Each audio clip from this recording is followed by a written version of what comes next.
ॐ नमस्तस्मै गणेशाय ब्रह्मविद्याप्रदायिने यस्यागस्त्याय ते नाम विघ्नसागरशोषिणे ध्याये स्थिरेण चित्तेन गणेशं सर्वसिद्धिदं बुद्धिप्रकाशकं पूर्णं योगिनां हृदि संस्थितं स्वानन्देशं गणेशानं महावाक्यस्वरूपिणं तत्त्वमस्याकृतिधरं सिद्धिबुद्धियुतं भजे सिन्दूरोद्धूलिताङ्गं तिलकविलसितं चारुगौराङ्गरागं गाणेशाक्षान्दधन्तं स्मितमुखकमलं ज्ञानमुद्राकराब्जं भव्यं चाजानुबाहुं यतिवरममलं शुद्धकाषायवस्त्रं योगीन्द्रं श्रीगणेशं परमगुरुवरं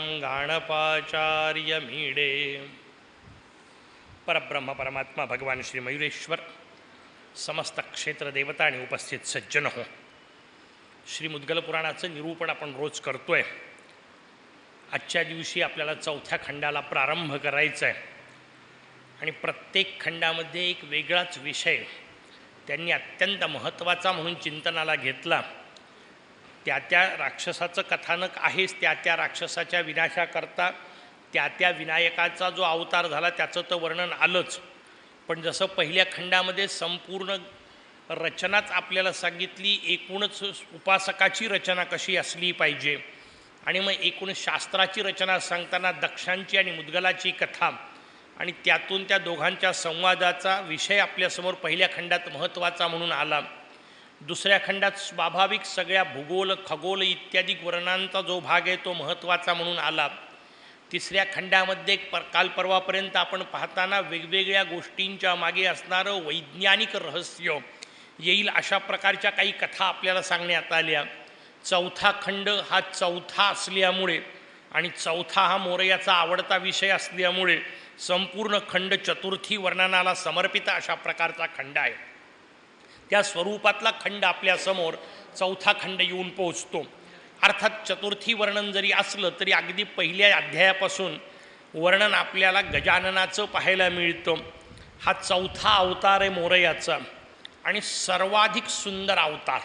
म्हणजे सगळेच अवतार सुंदरच असतात, त्यात अधिक सुंदर. मी अवतार या अर्थाने म्हणतो की ते नाव सर्वाधिक सुंदर आहे. मोरयाच्या सगळ्या नावात सगळ्यात अप्रतिम नाव जर कोणतं असेल तर ते गजानन नाव आहे.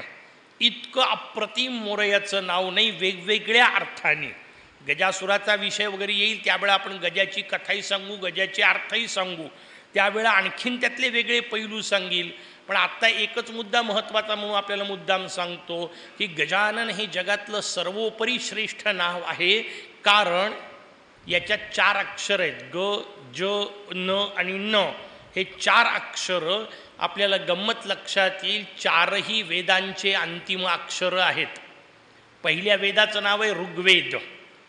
वेद शब्द सोडून द्या, ते सगळ्यांनाच म्हटलं. ऋग हा पहिला वेद, त्यातलं शेवटचं अक्षर कोणतं? ग. यजुहू नावाचा दुसरा वेद, यजुस शब्द आहे, त्याचा विसर्ग होत असतो, विसर्गाचा नंतर र म्हणून यजुर्वेद शब्द तयार होतो. शेवटचं अक्षर कोणतं? ज. सामन आणि अथर्वण असे मूळचे नाव आहे, त्यांचा न आणि ण, पण इकडे येताना पुन्हा न झाला आणि 4 अक्षरं एकत्र येतात, ग ज न न, आणि 4 अक्षरं एकत्र येऊन 4 वेदांचे अंतिम अक्षरं एकत्र येतात. वेगळ्या शब्दात 4ही वेदांचं अंतिम कथन काही असेल तर ते गजानन आहे.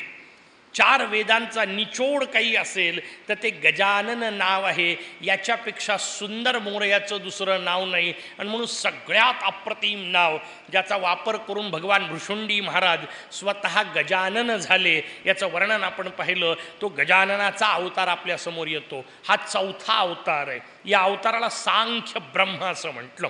पहिल्या अवताराला आपण पाहताना सांगितलं देह ब्रह्म म्हणतात, दुसऱ्या अवताराला देही ब्रह्म असं सांगितलं, तिसऱ्या अवताराला बोध ब्रह्म किंवा ज्ञान ब्रह्म असा आपण शब्द वापरला. आणि ज्ञान सांगताना मी सांगितलं की ज्ञानाकरता 3 गोष्टी लागतात. पुस्तकाचं उदाहरण देऊन सांगितलं होतं की ज्याचं ज्ञान होतं त्याला ज्ञेय म्हणतात, ज्याला ज्ञान होतं त्याला ज्ञाता म्हणतात, आणि त्याला जे काय होतं त्याला ज्ञान म्हणतात. म्हणून ही तीन गोष्टी एकत्र आहेत, त्याला त्रिपुटी असं म्हणतात. शास्त्रातला शब्द त्याच्यासाठी त्रिपुटी असा आहे. कुठल्याही ज्ञानामध्ये या तीन गोष्टी लागतात, कुठल्याही कर्मामध्ये या तीन गोष्टी लागतात, कुठल्याही भक्तीत या तीन गोष्टी लागतात, कुठल्याही ध्यानात या तीन गोष्टी लागतात. कारण ध्यानही करायचं असेल तर ज्याचं ध्यान करायचं त्याला ध्येय असं म्हणतात, जो कोणी ध्यान करत असतो त्याला ध्याता असं म्हणतात, आणि तो जे काय करतो त्याला ध्यान असं म्हणतात.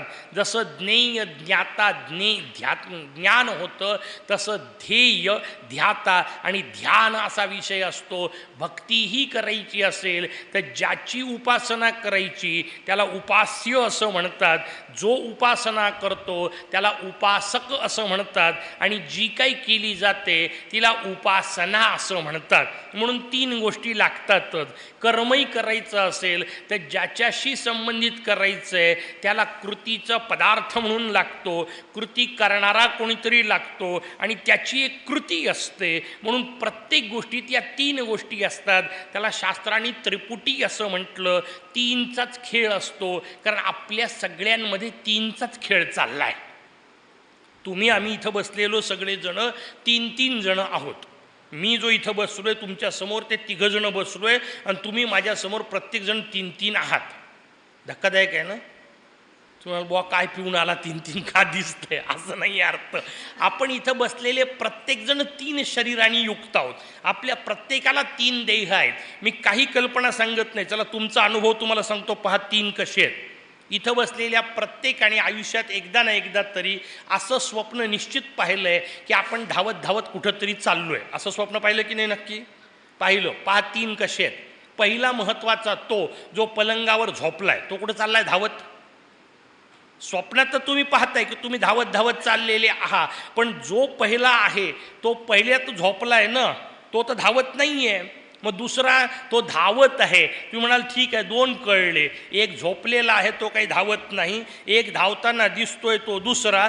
तिसरा कुठं धावताना पाहत कोण आहे? तो तिसरा. तो पाहत आहे ना, आणि तो स्वतःला पाहतोय. हे आपल्याच आतमध्ये हे तिघजणं असतात. या तीन अवस्थेला शास्त्राने पहिल्याला स्थूल शरीर म्हटलं, दुसऱ्याला सूक्ष्म शरीर म्हटलं, तिसऱ्याला कारण शरीर म्हटलं. हे एकापेक्षा एक अधिक मौल्यवान आहेत. हे स्थूल शरीर त्या मनाने कमी मूल्यवान आहे, म्हणून याला लोखंडाचं म्हणतात. याच्यापेक्षा सूक्ष्म शरीर महत्त्वाचं आहे म्हणून त्याला चांदीचं म्हटलं. त्याच्यापेक्षा कारण शरीर महत्त्वाचं आहे म्हणून त्याला सोन्याचं म्हटलं. आले का तीन लक्षात? एक लोखंडाचं, एक चांदीचं, एक सोन्याचं. कोणाजवळ होते? त्याला त्रिपुरासूर म्हणतात. कथा आठवली का? केव्हा तरी कोणीतरी झालेलं नाही, हाच त्रिपुरासूर तुमच्या समोर बसलेला. तिकडून पाहताना तुम्ही मी म्हणतो माझ्यासमोर बसलेले, स्वतःला लावून घेत जा. आपण त्रिपुर आहोत. आपल्याच आतमध्ये आपले तीन शरीर हे एक एक अधिक महत्त्वाचे, म्हणून एकाला लोखंडाचं, एकाला चांदीचं आणि एकाला सोन्याचं म्हटलं. पण लक्षात घ्या, हे तीनही शरीर भगवान शंकर एकाच बाणाने उडवतात आणि मग त्रिपुरासूर मरतो. विषय व्यवस्थित समजून घ्या. हे तीनही शरीर एकाच बाणाने उडतात. त्यावेळी त्रिपुरासूर मरतो. कोण उडवतं? भगवान शंकर. कोणाच्या कृपेने? महागणपतीच्या. ती कथा आपल्याला सगळ्यांना माहिती आहे, तो मला नाही विषय आत्ता सांगायचा आहे. हे तीन शरीर भगवान शंकर उडवतात. हे तीन शरीर ज्यांच्या कृपेने किंवा ज्यांच्या कृतीने उडतात त्यांना शंकर म्हणतात. शंकर शब्द किती सुंदर आहे. शंकर शब्दाची फोड आहे शम कारयती इति शंकरः. जो शम म्हणजे कल्याण करतो त्याला शंकर असं म्हणतात. आणि म्हणून शंकराचे मंदिरं कधीही वर नसतात. शंकराचं कुठलंही मंदिर हे 3 पावलं खाली उतरून जावं लागतं. शिवपिंड आपल्यापेक्षा खाली असते. का? कारण आत उतरा हेच सांगायचं आहे त्यांना. कल्याण करणारा आतमध्ये उतरल्याशिवाय सापडत नाही. बाहेरून तुमचं कल्याण होऊ शकत नाही. म्हणून तो आतमध्येच बसलेला आहे आणि त्याच्यासाठी आत उतरावं लागतं. हे सांगण्याकरता शिवपिंडीचा विषय सांगितला. दुसरी महत्त्वाची गोष्ट, भगवान शंकर हे 3ही देह उडवतात. हे 3 देह एका बाणात जेव्हा उडतील तेव्हाच माणूस मुक्त होतो. देह आपलाही उडतो, पण तीन नाही उडत, एकच उडतो. आपण सगळे जेव्हा मरणार आहोत, ज्याला आपण सध्याचा मृत्यू म्हणतो, या मृत्यूमध्ये होणार काय आहे त्याचं उत्तर आहे आपला एकच देह उडणार आहे. उरलेले दोन शिल्लकच राहणार आहेत ना, आणि उरलेले दोन शिल्लक राहतात म्हणून तर पुन्हा यावं लागतं, नाही का. खेळ त्याचा आहे. तिन्ही एकाच वेळा उडाले पाहिजे. तिन्ही एकाच वेळा उडायचे असतील आणि एका बाणात उडायचे असतील तर त्याच्यासाठी तिन्ही एका रेषेत यावे लागतील. कारण त्रिपुरासुराची गंमतच ही होती. त्रिपुरासूर तीन गोष्टी तीन ट्रँगलमध्ये ठेवायचा, त्रिकोणामध्ये ठेवायचा, आणि त्रिकोणामध्ये तीन नगर ठेवल्यामुळे एका वेळा जास्तीत जास्त किती उडतील? दोनच. कारण एका रेषेत दोनच मिळणार, तिसरं शिल्लकच राहायचं. आणि म्हणून त्रिपुरासूर मरत नव्हता. शंकरांनी भगवान गणेशांची उपासना केल्यानंतर तीनही नगर एका रेषेत आले. म्हणजे काय? म्हणजे कळलं त्रिपुरासुराला की हे तिन्ही नाशवंतच आहेत.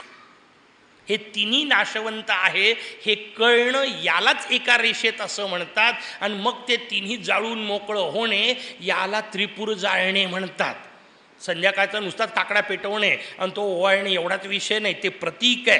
ते माझे हे तीन शरीरं मला असे जळून टाकायचे आहेत. हे तीन जेव्हा नष्ट होतील तेव्हा जे उरतं त्याला चौथा असं म्हणतात. म्हणून तीनचा विषय बोधाशी संबंधित सांगितला. त्रिपुटी जिथं जिथं आहे तिथं ज्ञान आहे, तिथे बोध आहे, आणि जिथे जिथे बोध आहे तिथपर्यंत क्षेत्र महोदराचं आहे. जिथं बोध आहे तिथे संख्या आहे. कारण बोध हा संख्येशी संबंधित गोष्ट आहे. कशाचे तरी बोध आपल्याला होत असतो. आणि मगाशी म्हटलं तसं किमान 3 जण आहेतच त्या ज्ञानाच्या प्रक्रियेमध्ये, म्हणून तिथे संख्येचा संबंध आहे. म्हणून जिथं हे 3 गळून पडतात, बोध गळून पडतो, जिथं संख्या गळून पडते त्या अवस्थेला सांख्य ब्रह्म म्हटलं. कारण आता संख्या गळून पडली. आता संख्या गळून पडली याचा अर्थ एकच एक उरला, एका मोरयाशिवाय दुसरा कोणी नाही. ही जी काही ज्ञानाची अवस्था त्याला गजानन म्हणतात. आणि म्हणून चौथं ब्रह्म अत्यंत महत्त्वाचं. म्हणून मोरयाची अवस्था ती चौथी आहे. म्हणून 3 हिशोब सांगताना कालपर्यंत मी आपल्याला सांगितलं गुणत्रय असतात. अथर्वशीर्षाने फार सुंदर रचना केली, त्वम गुणत्रयातीतः, तू चौथा आहेस. पण गंमत अशी आहे की त्वम गुणत्रयातीतः म्हणताना गुण 3च आहेत, चौथा गुण नाही आहे ना. तू चौथा आहेस हे सांगितलं, तू 3 गुणांच्या पलीकडे आहेस असं सांगितलं, पण गुण 3च आहेत. आणि मग 3च्या पलीकडे याचा अर्थ शून्य व्हायची वेळ येते की नाही? येते. चौथी अवस्था त्वम देहत्रयातीतः, चौथ्या देहात आहेत. अरे पण देह तर 3च आहेत, चौथा कुठून आणला? मग देहत्रयातीत म्हटलं तर शून्य म्हणायची वेळ येईल. कालत्रयातीतः, 3 काळांच्या तू पलीकडे आहेस. म्हणून 3 काळांच्या पलीकडे याचा अर्थ भूत भविष्य वर्तमानाच्या पलीकडे आहेत. अरे पण काळ 3च आहेत ना, मग याच्या पलीकडे म्हणजे शून्य का? त्याचं उत्तर आहे शून्य नाही. आणि म्हणून अथर्वशीर्षातलं चौथं पद फार महत्त्वाचं आहे, त्वम अवस्थात्रयातीतः. कारण या 3मध्ये सांगितलं गुणत्रयातीत म्हणजे शून्य वाटू शकतं, देहत्रयातीत शून्य वाटू शकतं, कालत्रयातीत शून्य वाटू शकतं, पण अवस्थात्रयातीत शून्य नाही आहे. कारण चौथी अवस्था आहे. आणि म्हणून सकारात्मक आहे. मोरया हा शून्यात्मक नाही. सगळं संपलं याचा अर्थ आता काहीच नाही अशी भकास अवस्था नाही आहे. चौथी अवस्था आहे. कारण ह्या 3 अवस्था सांगितल्या, जागृती, स्वप्न आणि सुषुप्ती. आणि त्याच्या पलीकडची चौथी अवस्था सांगितली तुरीय. ती सांगताना परवा आपण बोलता बोलता बोललो की स्वप्न अवस्थेतली गाढ निद्रेमधली पुढची अवस्था स्वप्नाच्या, त्या गाढ निद्रेमधला जो आनंद तो जागृतीत मिळवता येणे याला चौथी अवस्था म्हटली, तुरीय अवस्था म्हटली. आणि ती तुरीय अवस्था जी आहे ती माझ्या मोरयाची अवस्था आहे. ती अवस्था प्राप्त होणे याला चतुर्थी करणे असं म्हणतात. ही झाली चौथी अवस्था. म्हणून चौथी ती केवळ पंचांगातली चौथी तिथी किंवा चंद्र त्याच्यापासून 48 अंश पुढं गेला एवढाच विषय नाही आहे सूर्यापासून. कारण 12-12 अंश पुढं सरकला की एक तिथी होते. त्या हिशोबामध्ये केवळ चंद्राच्या आणि सूर्याच्या गतीवरचाच फक्त विषय नाही आहे, तर चौथी अवस्था प्राप्त करणे या अवस्थेचा विचार आपल्यासमोर. आणि म्हणून चतुर्थीचा विचार आला. अर्थात हे सगळं झालं तत्त्वज्ञान. हे तत्त्वज्ञान सामान्य माणसाला इतक्या सहजासहजी कळत नसतं. आणि म्हणून सामान्य माणसांकरता एक सुंदर प्रकार असतो, गोष्टी सांगितलेल्या असतात, पण या गोष्टी व्यवस्थित समजून घ्यायच्या, गोष्टी ऐकायच्या नाही आहेत. ऐकायला गोष्टीच येणार आहेत, मी इथून गोष्टीच सांगणार, तुम्हाला गोष्टीच पोहोचणार, पण गोष्टी ऐकायच्या नाहीत. या सगळ्या गोष्टींची रचना कशी आहे, आमचे पूज्य गुरु महाराज खूप सुंदर सांगायचे. ते म्हणाले, तांदूळ जर पेरायचा असेल तर त्याच्या वरच्या टरफला सकटच पेरावा लागतो, साळी सकटच तांदूळ पेरावा लागतो, नाहीतर तांदूळ लागत नाही. तुम्ही स्वच्छ काढलेले पॉलिश केलेले तांदूळ पेरा, तांदूळ उगवणारच नाही. तांदूळ जर पेरायचे असतील तर साळी सकटच पेरावे लागतात. तांदूळ उगवतात तेव्हाही साळी सकटच उगवतात, पण साळ तेव्हाही वापरायची नसते आणि आधी वापरायची नसते, पण त्याच्याशिवाय तांदूळ येतही नाहीत. तसं कथा या त्या टरफलासारख्या असतात. कथांचा उपयोग फक्त तेवढाच आहे, कारण त्याच्याशिवाय तांदूळ येत नाही. तत्वज्ञान समजायचं असेल तर कथा लागते, कारण कथा लक्षात राहते. फक्त कथा ऐकल्यानंतर हे वरचं टरफल काढून ज्याला टाकता येतं त्यालाच कथा उपयोगी पडते, बाकीचे मग चोथा सांभाळत बसतात. नाही का, कथा नाही ऐकायच्या, मग कथेची पंचायत मोठी होते. म्हणजे ही मागच्या वेळीची कथा सांगताना जेव्हा विनायक अवतार, एकाने मला मस्त प्रश्न विचारला, का म्हणे ते तुमचे 2 पुराण आहे, तेही मोठं माझीचा बसतात तुमचे. म्हटलं अरे आपले नाही का, तुमचे काय? नाही म्हणे आपले. ठीक आहे, हरकत नाही. म्हणजे 2 पुराण आहेत, एक गणेश पुराण, एक मुद्गल पुराण. एकामध्ये वेगळं वर्णन येतं आणि एकात वेगळं वर्णन येतं, असं कसं? हरकत नाही, निदान वाचले दोन्ही हे त्यातलं सिद्ध तर होते, वाईट नाही. म्हणे एका जागी वर्णन वेगळं आणि एका जागी वर्णन वेगळं, असं का? मी त्याला मस्त उदाहरण दिलं, तिथल्या तिथं सहजासहजी सापडलेलं होतं. म्हटलं जेम्सचं पाकिट पाहिलं आहे? म्हटलं गोळ्यांचं. हो म्हणे. म्हटलं जेम्सचं पाकिट उघड, एक काम कर, त्यातल्या सगळ्या लाल गोळ्या बाजूला काढ, सगळ्या पिवळ्या गोळ्या बाजूला काढ. म्हटलं लाल गोळी खा, कशी लागते? सुंदर लागते म्हणे. म्हटलं तर पिवळी खा, कशी लागते? सारखीच लागते म्हणे. म्हटलं मग रंग खातोयस की गोळी खातोयस? नाही का, वरचा रंग वेगळा असल्याने काही बिघडत नाही, कथेला आतलं चॉकलेट द्यायचं आहे. आपण त्या रंगात इतके भानगडीत पडतो की ते लहान लेकरं जशी भांडतात ना, मला लाल काऊन दिली त्याला पिवळी काऊन दिली, आपण त्याच लेव्हलला आहोत. म्हणजे गोळ्यांचं पाकिट आणून दिली म्हणून बिघडत नाही, भांडणं करण्याची प्रवृत्ती आहे. त्याचं पाकिट माझं पाकिट, मग त्याचं लाल कान माझं पिवळं का? अरे गोळी खायची आहे, रंग थोडा खायचा आहे, पण आपण त्याच्यातच अडकतो, कारण आपल्याला नाम आणि रूपातच हौस आहे, पलीकडं सरकत नाही. आणि नाम रूपाचा संबंध महोदरापाशी होता. आता पुढचा संबंध आहे, संख्या संपून गेली की माणूस सुखी होणार आहे. आणि नेमकी अडचण संख्येचीच आहे. सगळ्या दुःखाच्या मागे संख्या आहे. संख्या नसली की माणूस सुखी आहे. एक निवडा, सुखच आहे. दत्तगुरूंनी 24 गुरु केले. दत्त यदू संवाद येतो भागवतामध्ये, 24 गुरु केले. ते 24 गुरु करताना त्यांनी एक कुमारिका गुरु केली. त्या कुमारिकेला गुरु कशाकरता केलं माहिती आहे? ती कुमारिका घरात होती, तिच्या घरी काही पाहुणे आले, जुना काळ होता, त्याच्यामुळे ते पाहुणे आल्याबरोबर स्वयंपाकाची तयारी करायची, तर तांदूळ काढण्यापासून सुरुवात होती. तिने तांदूळ कांडायला सुरुवात केली. पूर्वीच्या काळातली पोरगी असल्यामुळे हातात बांगड्या भरपूर राहत होत्या. आता असं सांगायचीच वेळ आली आहे ना, नाही राहतच नाहीत. अतिशय वाईट अवस्था आहे.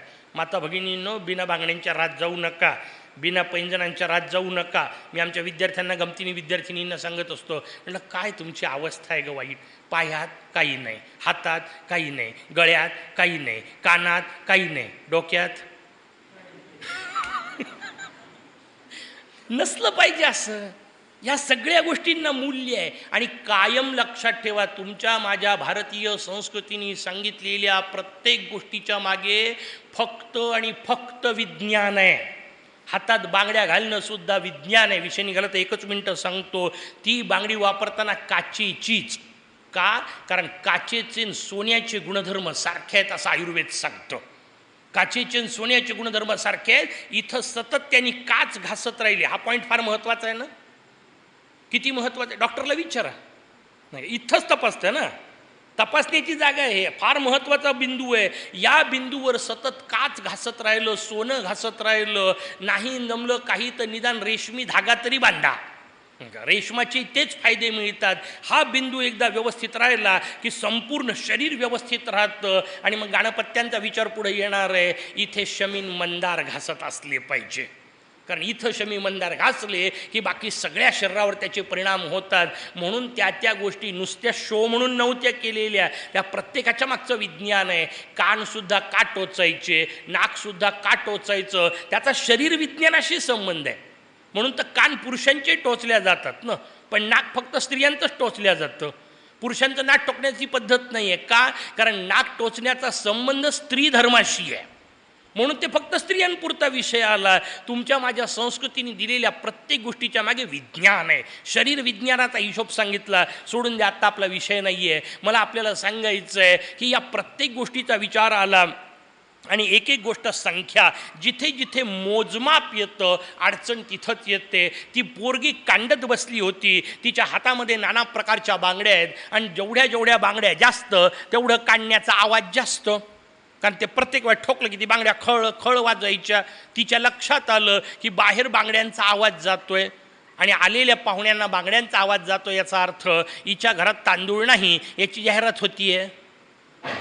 आणि आपलं दारिद्र्य लोकांना कळलं नाही पाहिजे या हिशोबामध्ये तिने एक एक बांगडी काढून ठेवली नाही का. आवाज कमी केला पाहिजे म्हणून 2 बांगड्या जोपर्यंत होत्या, येतोय आवाज, 2 बांगड्या जोपर्यंत होत्या तोपर्यंत आवाज तिच्या हाताचा चालतच होता. पण नाही येतोय, स्पीकरचा आवाज बंद झाला. ठीक आहे, जोपर्यंत तिच्या हातात 2 बांगड्या होत्या तोपर्यंत आवाज येत होता. ज्या क्षणी 2 बांगड्यांमधली तिने आणखीन 1 बांगडी काढून ठेवली, आवाज येणं बंद झालं. वाक्याचा अर्थ 2 असले की आवाज येतो, 1 असला की आवाज बंद होतो. साधकाने एकटं राहावं नाही का. 2 असले का आवाज सुरू, भांड्याला भांडं लागणे त्याला संसार असं म्हणतात. जिथे जिथे 2चा विषय येतो तिथे गोंधळ होतो, जिथे 1चा विषय येतो विषय बंद नाही का. कालपर्यंत व्यवहारातलाही विषय आहे ना नाही का. जोपर्यंत मुलाकरता मुलगी पाहायचं चालू आहे, मुलीकरता मुलगा पाहायचं चालू आहे, 4-5 ऑप्शन समोर असतात, केवढा गोंधळ असतो. हा निवडू का तो निवडू का हा, आणि एकदा ठरतं, एकदा हा पक्का. आता उरलेले किती आले तरी गोंधळ होतो का नाही. का? आता 1 निवडला आणि 1 पक्का झाला की गोंधळ संपतो. हा जसा व्यवहारातला नियम आहे तसा उपासनेतलाही नियम आहे. एकदा 1 पक्का पकडला का विषय संपला. आपण 1 पक्का पकडत नाही उपासनेत सुद्धा, म्हणून तर पुढचे गोंधळ आहेत. उपासनेची काय खिचडी करून टाकतो ना आपण. एक मस्त श्लोक आमचे पिताश्री महाराज सांगायचे, कंठेच तुलसी माला. अवस्था कशी असते आपल्या उपासनेची, गळ्यात तुळशीची माळ घालतात. कंठेच तुलसी माला म्हणजे भक्त कोणाचा? विष्णूचा. ललाटे भस्म धारणम, डोक्याला भस्म लावतात. भक्त कोणाचा? शंकराचा. गंठेच तुलसी माला ललाटे भस्मधारणम मुखे राम नाम कथा. तोंडाने राम राम राम राम म्हणणं चालू असतं. गृहे हेरंब पूजनम, आणि घरात गणपतीची पूजा करतात. यांनी नेमकं केलं कोणाचं? हे काय प्रकार आहे खिचडी? शास्त्राला चालत नाही, पण आपण अशीच करतो की नाही. सगळेजण आपण पूजा अशीच सुरू करतो. सुरुवात केली की केशवाय नमः, नारायण नमः, माधवाय नमः, विष्णूचे नावं. त्याच्यानंतर ज्या देवांच्या आठवतील त्या आरत्या, आठवतील ते अष्टक, आणि सगळ्यात शेवटी कर्पूर गौरम करुणा अवतारम भगवान शंकराची प्रार्थना. पूजा कोणाची केली? उद्या हा मेला तर त्यांचे भांडणं होतील, न्यायचा कोणी नाही का. कारण याच्या गळ्यात तुळशीची माळ आहे, विष्णू म्हणाल माझ्या पार्टीचा आहे, आणि डोक्याला भस्म लावलंय शंकर म्हणाल आमच्या पार्टीचा आहे. नाही होणार भांडणं. हे असला प्रकार चालत नाही, याला उपासना म्हणत नाही. 1 पक्का संख्या गळून गेली पाहिजे, बाकी सगळं सोडलं गेलं पाहिजे. जेव्हा 1 निश्चित होतो तेव्हा माणूस शांत होत असतो, तेव्हा माणूस स्थिर होत असतो. आणि हा 1 पक्का झाला की ते जे तत्व प्रगटतं त्याला गजानन म्हणतात. ते कळणं ज्याच्या कृपेने त्याला चतुर्थी व्रत म्हणतात. त्या चतुर्थी व्रताचा विषय आपल्यासमोर आला. पण आत्ता सांगितलं तसं मग त्यासाठी कथा लागतात, आणि मग कथा सांगायला सुरुवात केली. भगवान ब्रह्मदेव प्रगट झाले. प्रगट झालेल्या भगवान ब्रह्मदेवांनी या सृष्टीची रचना केली. ती सृष्टीची रचना सगळी केल्यानंतर सृष्टी व्यवस्थित चालण्यासाठी ज्या ज्या गोष्टी लागतात त्यातली एक गोष्ट लागते काळ. एक काळाचं विशिष्ट तंत्र लागतं आणि ते काळाचं तंत्र विशिष्ट असलं पाहिजे. म्हणून त्या काळाच्या तंत्राकरता एक काहीतरी नियम असला पाहिजे. या संपूर्ण विश्वाला एक बंदिस्त स्वरूप असलं पाहिजे असं चिंतन भगवान ब्रह्मदेव करत होते. तेव्हा त्यांच्या मनातून एक देवी प्रगट झाली. या जगदंबेला प्रगट झालेल्या 4 हात होते, 4 पाय होते आणि 4 मुख होते. 4 मुखांनी युक्त हे वाक्य समजून घेत चला. याचा अर्थ उगीच आपलं काहीतरी 4 तोंडाचं एक लाईननी होतं असं नाही. कारण मूर्ती करण्यावाल्यांनी आपल्या इथे तशीच केलेली आहे. त्याला इलाज नाही आहे. मूर्तिकारांच्या अडचणी आहेत त्या समजून घ्यायच्या. आपण मूर्तिकारांच्या भानगडीत पडायचं नाही आहे. आपल्याला तत्त्व समजून घ्यायचे आहेत. आता एकदा मूर्ती तशी का, तर आपल्याला एकदा मूर्ती तशी का हे समजलं की मग कशी असली तर बिघडत नाही. का आता उद्या जेव्हा पाहाल तेव्हा लक्षात येईल अशी 4 तोंडाची बाई असते का, अशी 4 हाताची स्त्री असते का, 4 पायाची असते का, असली तर तिला चालता तरी येतं का, हे अर्थ तिथं लावायचे नसतात. त्यातला भाव समजून घ्यायचा असतो. 4 तोंड या वाक्याचा अर्थ जिला चारीकडचं पाहता येतं. कारण आपल्याला मागं पाहायची सोय नाही ना. किती जरी ज्ञानी तुम्ही असाल, किती जरी तुमचे डोळे चांगले असतील तरी समोरच पाहता येतं, मागे पाहण्याची आपल्याला सोय नाही. म्हणून आपण अल्पज्ञ आहोत. ज्याला चारीकडे पाहता येतं त्याला सर्वज्ञ असं म्हणतात. म्हणून ब्रह्मदेवाला 4 तोंड असतात.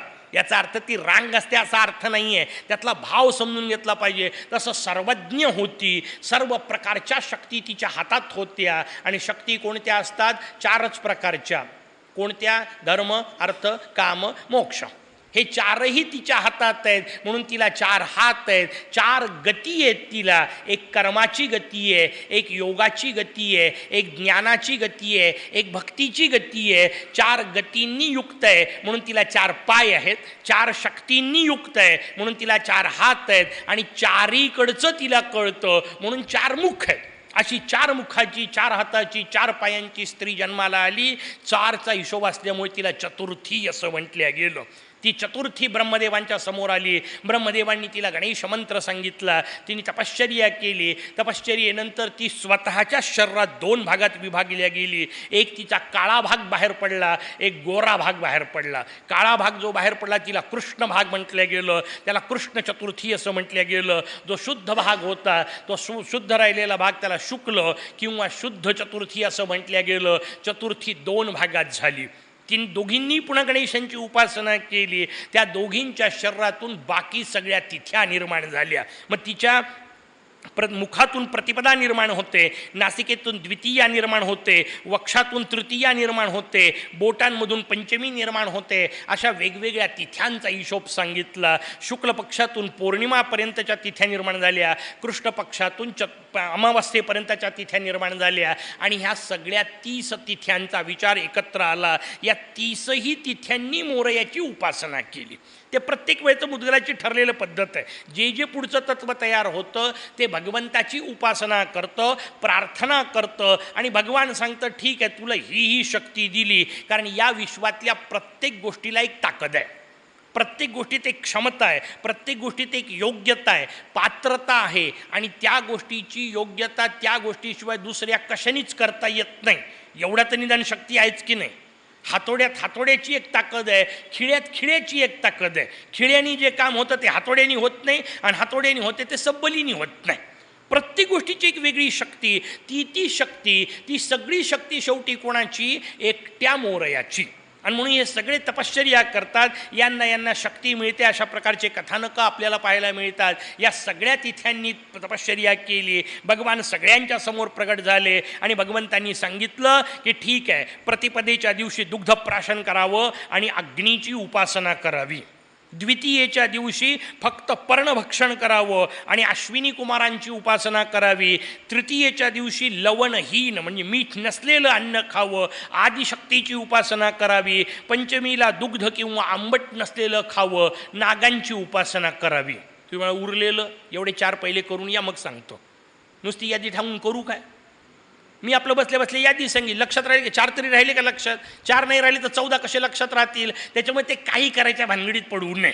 नाही का? हे सांगितलंय. ज्यांना करायचे त्यांच्याजवळ ग्रंथात असतात, ग्रंथातून वाचावं, त्यानुसार करावे. अग्नीची उपासना केली तेजस्विता प्राप्त होते, अश्विनी कुमारांची उपासना केली सौंदर्य प्राप्ती होते, आदिशक्तीची उपासना केली क्षमता योग्यता शक्ती प्राप्त होते, नागांची उपासना केली चपळता प्राप्त होते. प्रत्येकाचे वेगवेगळे फळही दिलेले आहेत, ज्याला ज्याला जे पाहिजे असेल ते मिळवावं. पण हे सगळे जे काही 14 फळं प्राप्त होतात, बाकीचे उरलेल्या तिथ्यांचे 14 तिथ्यांचे किंवा अमावास्येला पौर्णिमेला वेगळं म्हटलं तर उरलेल्या 15 तिथ्यांचे हे जे काय फळं प्राप्त होतात ते सगळे नष्ट होणारे असतात. मग करायचे काय प्राप्त करून?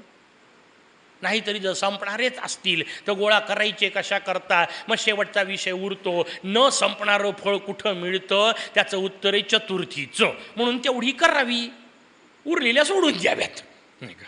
पण चतुर्थी निदान करावी. ती चतुर्थी 2 याच्यात सांगितली. शुक्ल पक्षातलं चतुर्थीचं वर्णन सांगितलं. सूर्योदयापासून दुसऱ्या सूर्योदयापर्यंतचा काळाचा विचार आपल्याकडे प्रामुख्याने, कारण तिथी केव्हाही मागे पुढे लागू शकते, ती किती वाजता लागू शकते. पण चतुर्थीचा जेव्हा शुक्ल पक्षातला वर्णनाचा भाग असतो तेव्हा मध्यान्नाचा विचार आहे. शुक्ल पक्षाचा विचार का मध्यान्नाचा? कारण शुक्ल पक्ष हा तेजाचा मास आहे, तेजाचा पंधरवाडा आहे. त्या दिवसात तेजस्विता आहे आणि तेजस्वितेचा संबंध सूर्याशी आहे. आणि सूर्य सर्वाधिक तेजस्वी केव्हा आहे? तर मध्यान्ह समयी आहे. म्हणून मध्यान्नाला जेव्हा चतुर्थी असेल तेव्हा चतुर्थी करावी शुद्ध पक्षातली. वद्य पक्षात अंधार आहे, अंधार असल्यामुळे रात्रीचा विषय आहे, अंधाराचा विषय आहे. आणि रात्रीचा अंधार दूर केव्हा होणार आहे? त्याचं उत्तर आहे जेव्हा चंद्र उगवणार आहे. म्हणून शुक्ल कृष्ण पक्षातली चतुर्थी केव्हा करावी? त्याचं उत्तर आहे जेव्हा चंद्र उगवेल तेव्हा.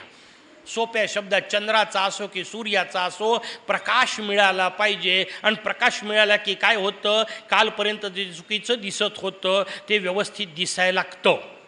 कालपर्यंत जी दोरी दिसत होती ती आता साप वाटत होती, ती आता साप वाटणं बंद होतं आणि दोरीचं दोरी म्हणून दर्शन होतं. हा प्रकाशाचा सगळ्यात मोठा फायदा असतो. प्रकाशाचा उपयोग काय? जे जसं आहे तसं दिसणे. चतुर्थी दोन्ही वेळा प्रकाशाचा संबंध सांगितला. शुक्ल पक्षात सूर्याचा प्रकाश, कृष्ण पक्षात चंद्राचा प्रकाश. दोन्ही प्रकाशात जे जसं आहे तसं दिसतं. म्हणजे काय? एका मोरयाशिवाय बाकी सगळं निरर्थक आहे हे कळतं. त्याला चतुर्थी असं म्हणतात. म्हणून ते त्या वेळा सांगितली. मग त्या वेळा चतुर्थी असेल तेव्हा चतुर्थी करावी. समजा दोन्ही वेळा असेल तर दुसरा भाग घ्यावा. त्याला मातृविद्या नागविद्या असे सगळे विषय सांगितले. पण ते सगळे ज्योतिषशास्त्रातले विषय बारकाईने सांगायची गरज नाही. आपल्यासाठी सोपा विषय पंचांग दिलेली असते त्या दिवशी करावी. उरलेल्या गोष्टी पंचांग ते करत बसतात. आपण कशाला टेन्शन घेत बसायचं नेमका किती वाजता आहे किती नाही आहे? कारण तोही दिलेला 2 दिवशी म्हणजे पुढच्या दिवशी 40 ते 48 मिनटं उशिरा उगवणार आहे ना. आणि तो बदल नाही घेतला तर उपयोगाचा नाही आहे. दिनमान रोन बदलणार आहे. आपण दुपारी 12 गृहीत धरतो. प्रत्येक वेळा मध्यान्ह तसा नसतो, मागे पुढे असतो. तो केव्हा असतो? बरं, नुसता दिलेला पंचांगातलाही उपयोगाचा नसतो. अनेकदा आपल्या गावाचा वेगळा, म्हणून पंचांगातही दिलेलं असतं या गावांची चतुर्थी आज आणि त्या गावांची उद्या. आता ते तसं का सांगता येतं, पण करता काय भानगडीत पडून ज्या दिवशी आपली असेल त्या दिवशी करावी. कशी करावी ते मात्र ऐकून ठेवा. करणार नाही आहे याची मला गॅरंटी आहे, पण ऐकून ठेवा. शास्त्राने सांगितलं चतुर्थी कशी करायची. शुक्ल पक्षातली चतुर्थी समजा करत असाल तर तृतीयेला रात्री काही खायचं नाही. सुरुवात तिथून होते. तृतीयेला रात्री काहीही भक्षण करायचं नाही. तृतीयेच्या सकाळच्या मध्यान्ह पूर्वीच्या जेवणानंतर काहीही भक्षण करायचं नाही. तृतीयेला उपवास अर्ध्या दिवसाचा करायचा. चतुर्थीला नफलम नजलम मूल न पर्णं कंदमेवच, यातलं काहीही घ्यायचं नाही. न फलम फळ नाही, न जलम न पर्णम कंदम काहीही घ्यायचं नाही. अशी चतुर्थी दिवसभर करायची. पंचमीला सकाळी सूर्योदयाला मोरयाची पूजा करायची, उपासना करायची, त्याला नैवेद्य दाखवायचा आणि मग तो नैवेद्य ग्रहण करायचा. याला चतुर्थी करणे असं म्हणतात. आता आपण कशी करतो ती आठवा. आपली चतुर्थी तृतीयेला सुरू होते नाही असं नाही, पण तृतीयेला रात्री आईला सांगितलं जातं वाढ एक पोळी जास्तीची, उद्या चतुर्थी आहे. आता का स्टॉक करून ठेवताय? पण तृतीयेला हा जास्तीचं खाऊन घेतो, उद्या चतुर्थी आहे म्हणून. चतुर्थीला चतुर्थीचा चिवडा, चतुर्थीचा लाडू, चतुर्थीचे पोहे, काय प्रकार त्याच्यात तयार केलेले, चतुर्थीचे वडे, चतुर्थीचे काय उपमा, चतुर्थीचे आणखीन डोसे, चतुर्थीचे पुरे झाले ना. हे सगळे एकादशी आज चतुर्थीचे नावं खाऊन पदार्थाचे नावं सांगून एकादशी म्हणायची, पंचायत व्हायचे. हे सगळे चतुर्थीचे पदार्थ इतके खाल्ले जातात की पंचमी करावी लागते. आणि तरी जर वर पाहत असाल की आणखीन स्वानंदाचं विमान कसं नाही आलं, तर असं येत नसते, एवढं लक्षात ठेवा. शास्त्रांनी सांगितलेली चतुर्थी. हां, पंचमीच्या बाबतीत, कृष्ण चतुर्थीच्या बाबतीत मात्र नक्की नियम सांगितला आहे. कृष्ण चतुर्थी चंद्रोदयानंतर भगवंताचं पूजन करावं, चंद्रोदयानंतर भगवंताला नैवेद्य दाखवावा, त्यानंतर भोजन करावं असं म्हटलं आहे. पंचैत एकच आहे. हा शब्द व्यवस्थित समजत नाहीत आपल्याला. त्यात दोन प्रकार आहेत. भोजन करणे याचा अर्थ पूर्ण जेवण, पंचप्रहरात्मकच व्रत सांगितलं आहे, त्याच्याबद्दलचा प्रश्न नाही. भोजन करावं एक, किंवा काय काय खावं याची यादी दिलेली आहे. ती यादी इतकी भयानक आहे की त्याच्यापेक्षा उपास केलेला परवडतो. एक वेळा सांगितलं कमळाचे बीज खावेत, एकदा सांगितलं गोमूत्र प्यावं, एकदा म्हटलं पंचगव्य खावं. कसं शक्य आहे? एक तर पुन्हा दिवसभर पहिल्यांदा हे झालं आणि त्याच्यानंतर जर पुन्हा एक खायचं असेल, माणूस म्हणतो नको. पण अर्थात हा एक नियम संन्याशांकरता सांगितले. संन्याशांनी मात्र चतुर्थी सोडू नये असं सांगितलं. आणि म्हणून गाणपत्य संप्रदायात प्रामुख्याने ज्या क्षेत्रावर आपण बसलो आहे त्या क्षेत्रावरच्या योगींद्र मठाच्या परंपरेमध्ये संकष्टी चतुर्थीसुद्धा सोडण्याची पद्धत नाही. संकष्टी चतुर्थी ही पूर्ण करतात. पंचमीलाच उपवास सोडल्या जातो. तुम्ही अनेक लोक विचारतात, अहो मुद्गल स्वतः सांगतंय पंचमी सोडावी, चतुर्थी सोडावी, पंचमीला नाही चतुर्थीलाच रात्री भोजन करावं. म्हटलं बिलकुल बरोबर आहे. मुद्गल स्वतः सांगतं चतुर्थीला भोजन करावं, पण त्याच मुद्गलांनी सांगितलं संन्याशांनी रात्री जेवू नये. तुम्ही म्हणाल आम्ही कुठं संन्याशी हो? त्याचं उत्तर आहे तुम्ही भले संन्याशी नसाल, पण योगींद्र मठाचे परंपरेमध्ये गुरु महाराज संन्याशी आहेत. कारण गणेश योगींद्राचार्य महाराज संन्याशी आहेत आणि गुरु महाराज जेवत नसल्यामुळे शिष्यांनी जेवण्याचा प्रश्न येत नाही. गुरुशिवाय कसं जेवायचं? आणि गुरु जेवत नाहीत म्हणून शिष्य जेवत नाहीत, म्हणून ती पद्धत पडली पुढची की त्या दिवशी चतुर्थी न सोडता पंचमीलाच हे करायचं. मग फार फार तर फलाहार घ्यावा. तो शब्द मूळचा फलाहार आहे, नाही का? फलाहार म्हणजे फळांचा आहार. त्या फलाहार शब्दाचं अपभ्रष्ट रूप फराळ झालं. फराळ करायला सांगितलेला नाही, फलाहार करायला सांगितलाय. संन्याशांनी काहीच खाऊ नये, आपल्याला शक्य नाही म्हणून काहीतरी खावं. ते काहीतरी म्हणजे काय? फलाहार करावा. आपण फलाहाराच्या नावाखाली जे जे खातो त्याच्याबद्दल न बोललेलं बरं. सांगितलेलं फार उलटं सांगितलं, आपण त्याचा फार चोथा करतो. या गोष्टी आपण व्यवस्थित समजून घेतल्या पाहिजे. पण अशा पद्धतीने चतुर्थीची रचना सांगितली. मग या चतुर्थीच्या रचनेत एकच महत्त्वाची गोष्ट सांगितली, उरलेले सगळे व्रत करावेत, पण जो चतुर्थी करत नसेल त्याच्या उरलेल्या केलेल्या सगळ्या व्रतांचं फळ वाया जातं. म्हणजे गणपत्यांचा हिशोब आहे तो. हे कायम लक्षात ठेवायचं ज्याला गणेश उपासना करायची आहे. कारण हे अशाला असं वर्णन तुम्हाला एकादशीच्या वर्णनात सापडेल. हां, तुम्ही जे वैष्णव पद्धतीने अभ्यास कराल तर तिथं वर्णन येईल की सगळे उपास केले तरी चालतात, एकादशी फक्त केली पाहिजे, बाकी काही नाही केलं तरी चालतं, आणि एकादशी न करता बाकी सगळे केलेले वाया जातात. ते तिकडचं ऐकून आले आणि इथं आल्यानंतर मी सांगितलं चतुर्थी सोडून सगळं केलेलं वाया जातं. तुम्ही म्हणाल का भांडणं लावायचे धंदे आहेत? त्याचं उत्तर आहे नाही. त्यांना इकडे यायचा विषय नाही आणि यांचा तिकडचं जाण्याचा विषय नाही. इथं मी मोरयाची उपासना बोलतोय. त्याच्यामुळे उपासना करताना त्या त्या देवतेच्या उपासकांनी ते नियम पाळायचे. हा साधा त्यातला विषय आहे. मोरयाच्या उपासकाला चतुर्थीशिवाय पर्याय नाही. त्याने चतुर्थीशिवाय बाकी काही केलं नाही तरी चालतं. करायला खूप सांगितलं आहे, पण चतुर्थी करावी. चतुर्थी करणं कसं? दोन गोष्टी आपल्याकडे सांगितल्या. व्रतामध्ये चतुर्थी आणि नित्यव्रतामध्ये संध्या. हे दोन व्रत कसे आहेत? या व्रतांनी पुण्य किती लागतं हा भाग सोडून द्या, पण हे व्रत नाही केले तर पाप फार लागतात. नाही का? संध्या केल्याने पुण्य नाही लागत, पण संध्या नाही केली तर पाप आहे. आणि संध्येची रचना कशी आहे? दूध घ्याय करता गेल्यानंतर पहिलं काम काय करतो? दूध घ्याय करता गेल्यानंतर पहिलं काम करता भांडं व्यवस्थित पुसून घेता. का? कारण भांड्याला थोडा जरी कचरा शिल्लक असला तर दूध सगळं फाटतं. हा जसा नियम आहे तसं संध्या करणे चतुर्थी करणे हे भांड शुद्ध करण्याची प्रक्रिया आहे. हे भांड शुद्ध करा, मग बाकीचं टाकलेलं कामी पडेल. संध्याच करत नसाल आणि चतुर्थीच करत नसाल तर उरलेलं सगळं केलेलं वाया जातं. त्याचा अर्थ तो आहे.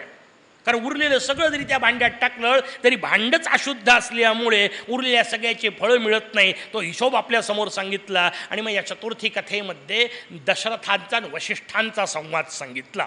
या चौथ्या खंडाचा तो संवाद आहे. प्रत्येक खंडात एक एक संवाद मी आपल्याला सांगतोय. इथला संवाद येऊन पोहोचला दशरथ आणि वशिष्ठांचा संवाद. दशरथांनी वशिष्ठांना प्रश्न विचारला, हे चतुर्थी व्रत निर्माण कसं झालं. मग त्यांनी ब्रह्मदेव निर्माण कसे झाले ते सांगितलं. पंचेश्वर निर्माण कसे होतात ते सांगितलं. प्रत्येक विश्वाच्या आरंभी म्हणजे प्रत्येक विश्व रचनेच्या, कारण प्रत्येक वेळा ब्रह्मदेव नवीन उठले की नवीन दिवसात त्यांना पुन्हा नवीन विश्व करायचं आहे ना.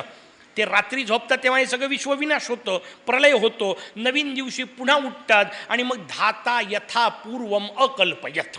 काल जसं विश्व होतं तसं पुन्हा आज तयार होवो अशी संकल्पना करतात. पुन्हा विश्वाची निर्मिती सुरू होते. त्या विश्वामध्ये या सगळ्या गोष्टी आता पुन्हा ज्ञान पाहिजे असतं म्हणून हे पंचेश्वर जाऊन बसतात भगवान भृशुंडींच्या पायाशी. भगवान भृशुंडी त्यांना चतुर्थी व्रताचं महत्त्व सांगतात. मग ब्रह्मदेव ते ऐकतात. तिथून ब्रह्मदेव बाकीच्यांना चतुर्थी सांगतात. व्रत सुरू होतं इत्यादी कथा आपल्यासमोर सांगितली. स्वाभाविक दशरथांनी प्रश्न विचारला, म्हणे बाकी सगळ्या चतुर्थ्या तर ऐकल्या, अंगारकी चतुर्थी ऐकली, तिचं एवढं महत्त्व का आहे. आणि मग अंगारकी चतुर्थीचा विषय सांगायला सुरुवात केली. भरद्वाज नावाचे ऋषी होऊन गेले. या भरद्वाज ऋषींना पृथ्वीपासून पुत्र झाला, त्याला अंगारक म्हटलं. तुम्हाला पृथ्वीपासून कुठं पोरग होत असतं का. त्याचे भाव समजून घेत चला. पृथ्वीपासून झाला याचा अर्थ पृथ्वीचे गुण त्याच्यात आहेत. आणि अंगारक शब्दाचा अर्थ आहे मंगळ. मंगळ हा पृथ्वीच्या पासून निर्माण झालेला ग्रह आहे. आणि म्हणून आज विज्ञान आपल्याला सांगतं मंगळाचे आणि पृथ्वीच्या मातीचे गुणधर्म सारखे आहेत. का, कारण पृथ्वीतून तयार झाला. पृथ्वीसारखाच ग्रह. परवा जसं बुधाचं आणि चंद्राचं साम्य सांगितलं होतं तर पृथ्वीचं आणि मंगळाचं साम्य आहे. ते साम्य सांगण्याची पुराणांची पद्धती आहे. तो पृथ्वीचा पोरगा आहे याचा अर्थ पृथ्वीचे गुण त्याच्यात आहेत या अर्थाने सांगायचं असतं. तसा तो मंगळ नावाचा ग्रह निर्माण झाला. अर्थात ह्या सगळ्या ग्रहांच्या मागे सुद्धा देवता आहेत ना. कारण जर मंगळ, तुम्ही म्हणा मंगळ नावाचा ग्रह कुठं तपश्चर्या करत असतो का, त्याचं उत्तर आहे मंगळ नावाचा ग्रह नसतो तपश्चर्या करत. पण कुठलाच ग्रह कामही करू शकत नसतो ना. उदाहरणार्थ डोळ्यापासून सुरुवात करू. आपल्या इंद्रियांचा विचार करू, जड गोष्टीचा. डोळा आहे बरोबर, डोळ्याला दिसतं बरोबर, सगळ्यांना दिसतंय. डोळ्यांनी दिसतं की नाही, डोळ्यांनी दिसतं. पण डोळ्याला दिसतं का. तुम्हाला काय गोंधळ प्रश्न विचारताय. डोळ्यांनी दिसतं, वाक्य व्यवस्थित समजून घ्या. डोळ्यांनी दिसतं पण डोळ्याला दिसत नाही. धक्कादायक आहे. उदाहरण देतो म्हणजे लक्षात येईल तुम्हाला मला काय म्हणायचं आहे. समजा उद्या एखादा माणूस XYZ आहे ज्याला चांगलं दिसत होतं. हा माणूस अचानक काही कारणाने गेला, त्याचं दिसणं थांबलं बरोबर. डोळा तिथंच आहे ना, डोळा तिथंच आहे. त्याचा डोळा काढला जातो. वैद्यकीय प्रकारात त्याचा डोळा काढतात. ज्या डोळ्याला आत्ता मागच्या क्षणापर्यंत दिसत होतं, तो माणूस जिवंत होता तोपर्यंत, त्यानंतर त्याचं दिसणं बंद झालं. त्याचा डोळा काढला, ॲम्ब्युलन्समधून दुसरीकडे नेला, हॉस्पिटलमध्ये दुसऱ्या माणसाला बसवला, त्याला आता दिसायला लागलं की नाही, दिसायला लागलं. पण मला सांगा मधला तो ॲम्ब्युलन्समधला प्रवास त्या डोळ्याला दिसला का. आपल्याला कसं काढलं, कोणत्या डबीत ठेवलं, कुठं नेलं, याचा अर्थ डोळ्याला दिसतं का, त्याचं उत्तर आहे नाही. किती अजब आहे. मग उपाय काय, उपाय डोळ्यांनी दिसतं. म्हणजे डोळा हा काय आहे, माध्यम आहे. डोळा हे एक साधन आहे. जड डोळा नाही कामाचा, त्याच्या मागे एक चैतन्य लागतं. ते चैतन्य असलं तरच डोळ्याला दिसू शकतं, नाही तर डोळ्याला दिसणे नावाची प्रक्रिया नाही. तसं प्रत्येक जड गोष्टीच्या मागे एक चैतन्य असतं. त्या चैतन्याला आपल्याकडे देवता म्हटल्या गेलो. म्हणून जसं डोळा सांगितला तर डोळ्याच्या मागे डोळ्याची अग्नी नावाची देवता सांगितली. तो मागचा अग्नी चालू असतो तोपर्यंत हा काम करतो. अनेकांचा मागचा अग्नी शांत होतो. मग किती काही लावलं तरी त्याला दिसत नाही. डोळा तिथंच असतो. म्हणून डोळ्याला दिसत नाही, डोळ्यांनी दिसतं. डोळ्याच्या मागे डोळ्याची देवता असते. तसं मंगळ नावाचा ग्रह आकाशात फिरणारा मातीचा गोळा नसतो, त्याच्या मागे त्याची देवता असते आणि ती देवता उपासना करते.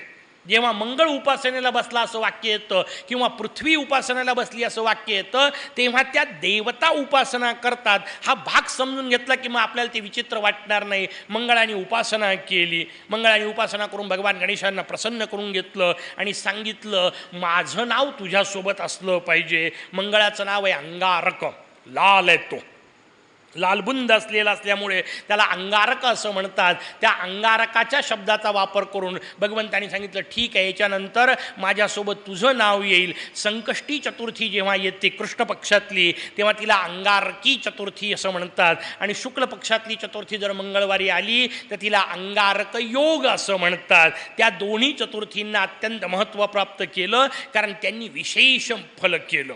अर्थात कथेचा पुढचा भाग समजून घ्यायचा असतो. एवढं सगळं केल्यानंतर हे सगळ्या कथा कशा करता, तर त्यातला विषय सांगितला आपल्याला की अंगारकी चतुर्थी जास्त महत्त्वाची आहे. बस एवढं सांगायकरता.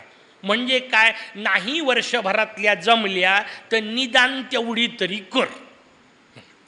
हे वाक्य समजून घ्या. या सगळ्याचा हिशोब आहे. 24च्या 24 चतुर्थ्या केल्या पाहिजे, हा झाला आदर्श विषय. नाही जमल्या तर निदान संकष्टी केल्या पाहिजे. विनायकी नाही करता आल्या तर तेवढ्या तरी निदान 12 केल्या पाहिजे. नाही 12 जमल्या निदान भाद्रपदी मागी ज्येष्ठी तरी केल्या पाहिजे. नाही जमल्या निदान भाद्रपदी केली पाहिजे. नाही जमली निदान मग अंगारकी कर. 12ही कर, 24ही कर. 24 नाही जमल्या तर 12 कर. 12 नाही जमल्या तर निदान 3 कर. 3 नाही जमल्या तर निदान अंगारकी कर. तेही नाही जमलं तर नुसतंच मर. आता पुढं काय सांगणार आहे? किती कमी कमी करून सांगायचं हो. त्यांनी फार कमी कमी करत सांगितलं. आता एवढंही ज्याला जमत नाही त्याच्याकरता काही उत्तर नाही आहे. काही काही गोष्टी समजूनच घेण्यासारख्या असतात ना. म्हणजे विनोदाचा भाग म्हणून पण लक्षात घ्या, शनीची दशा एकाच्या मागं लागली आणि हा माणूस गेला ज्योतिषाकडे. त्या ज्योतिषाने सांगितलं बिलकुल उपाय आहे पण 5,000 रुपये लागतील. हा म्हणे कुठं आहे माझ्याजवळ, खायची मारामार आहे, 5,000 रुपये कुठून देऊ शकतो. म्हणे ठीक आहे जाऊ दे, मी त्यातल्या त्यात तुझ्याकरता सोपा उपाय करतो, 1,000 तरी लागतील.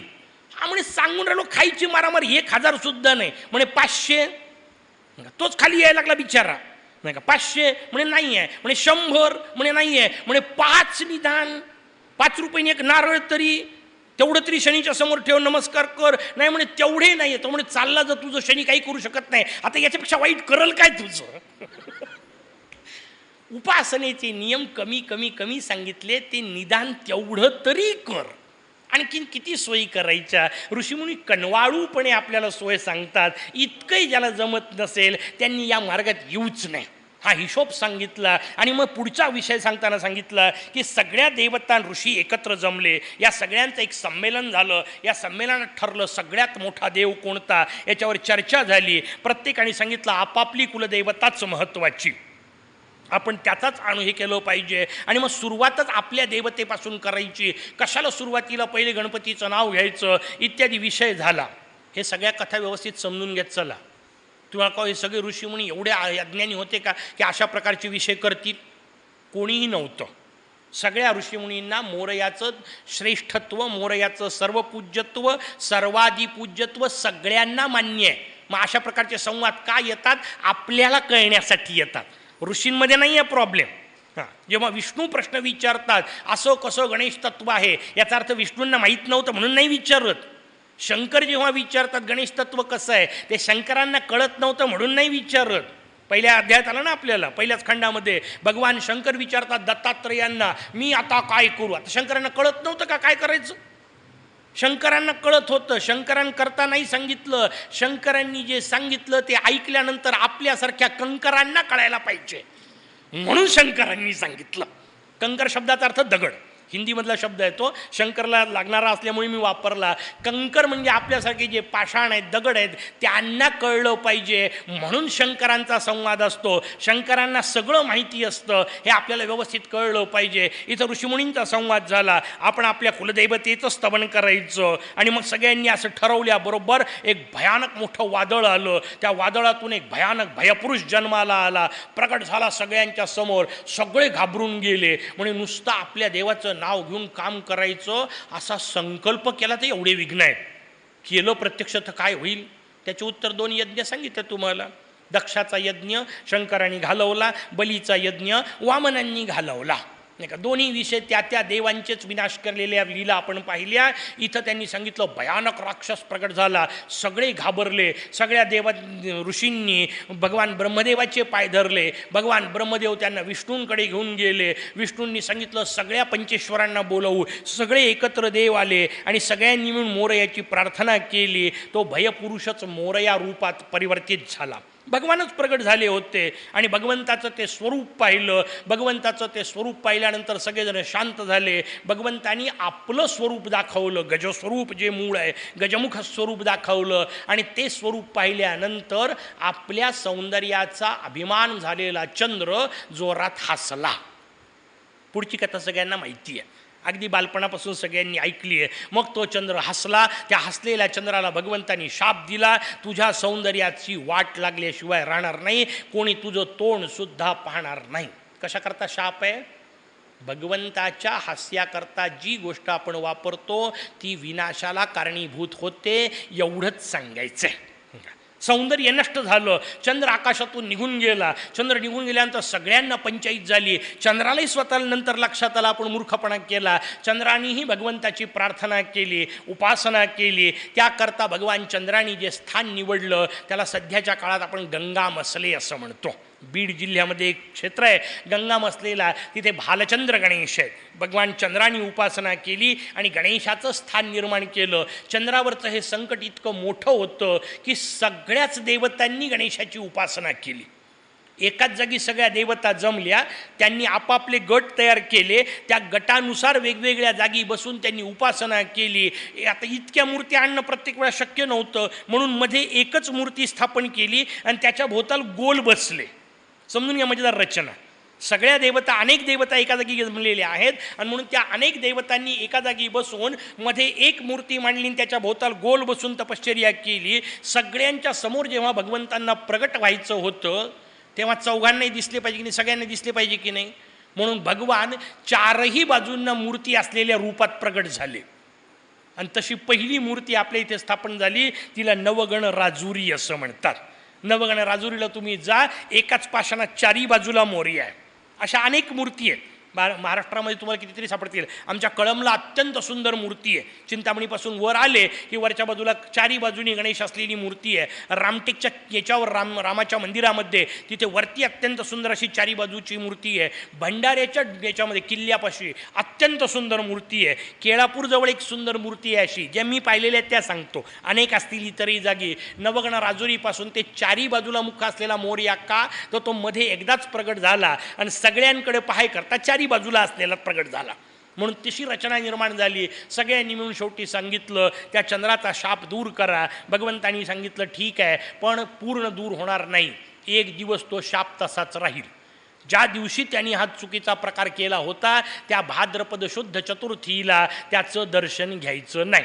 बाकी दिवशी घेतलं तर चालेल, उलट द्वितीयेला घेतलं तर विशेष पुण्य लागेल असं भगवंतानी त्याला वरदान दिलं. चतुर्थीचा मात्र नियम ठेवला. कशा करता? सगळे नियम समजून घ्यायचे असतात. चतुर्थीला संध्याकाळी चंद्र पाहायचा नाही. चुकूनही पाहिला तर चोरीचा आळ येतो. कथा येणारच आहे आपल्याला पुढचा विषय. त्याच्यामुळे भगवंताचा हा चंद्रदर्शन केलं तर चोरीचा आळ येतो विषय सांगितला. पण असा आळ आपल्यावर येऊ नये असं जर वाटत असेल तर संध्याकाळी चंद्र पाहायचा नाही. मग चंद्र पाहायचा नाही म्हणजे काय करायचं? मुकाट्याने घरात बसायचं. आणि मुकाट्याने घरात बसायचं आणि चतुर्थीच्या दिवशी म्हणजे काय करायचं? उपासना करायची. नाही तर घरात बसून टी व्ही पाल, याच्याकरता नाही सांगितलं. संध्याकाळी बाहेर जायचं नाही, याचा अर्थ बाहेर पडायचं नाही. बाहेर पडलं तर चंद्र दिसू शकतो, कुठंही दिसू शकतो, तिकडंच पाहायची गरज नाही. जसा भगवान श्रीकृष्णाला दिसला, गायीच्या पावलाच्या खड्ड्यामध्ये पाणी साठलं होतं, त्याच्या चंद्राचं प्रतिबिंब दिसलं आणि कृष्णावर आळ आला.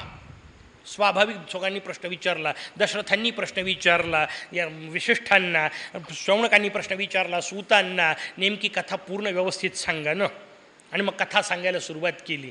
भगवान श्रीकृष्ण रूपात प्रगट झाले. श्रीकृष्ण रूपात प्रगट झाल्यानंतर एक दिवस ते गायी चारून येत होते. भाद्रपद शुद्ध चतुर्थी होती. संध्याकाळी नेमकं गायीच्या पावलांमध्ये पाणी साठलेलं होतं, त्यात चंद्र दिसला आणि कृष्णावर चोरीचा आळ आला. तुमच्या माझ्यासारखा माणूस असेल तर चोरीचा आळ 10-20 हजार रुपयाचा फार तर येऊ शकेल. त्याच्या पलीकडे आपल्यावर किती येणार?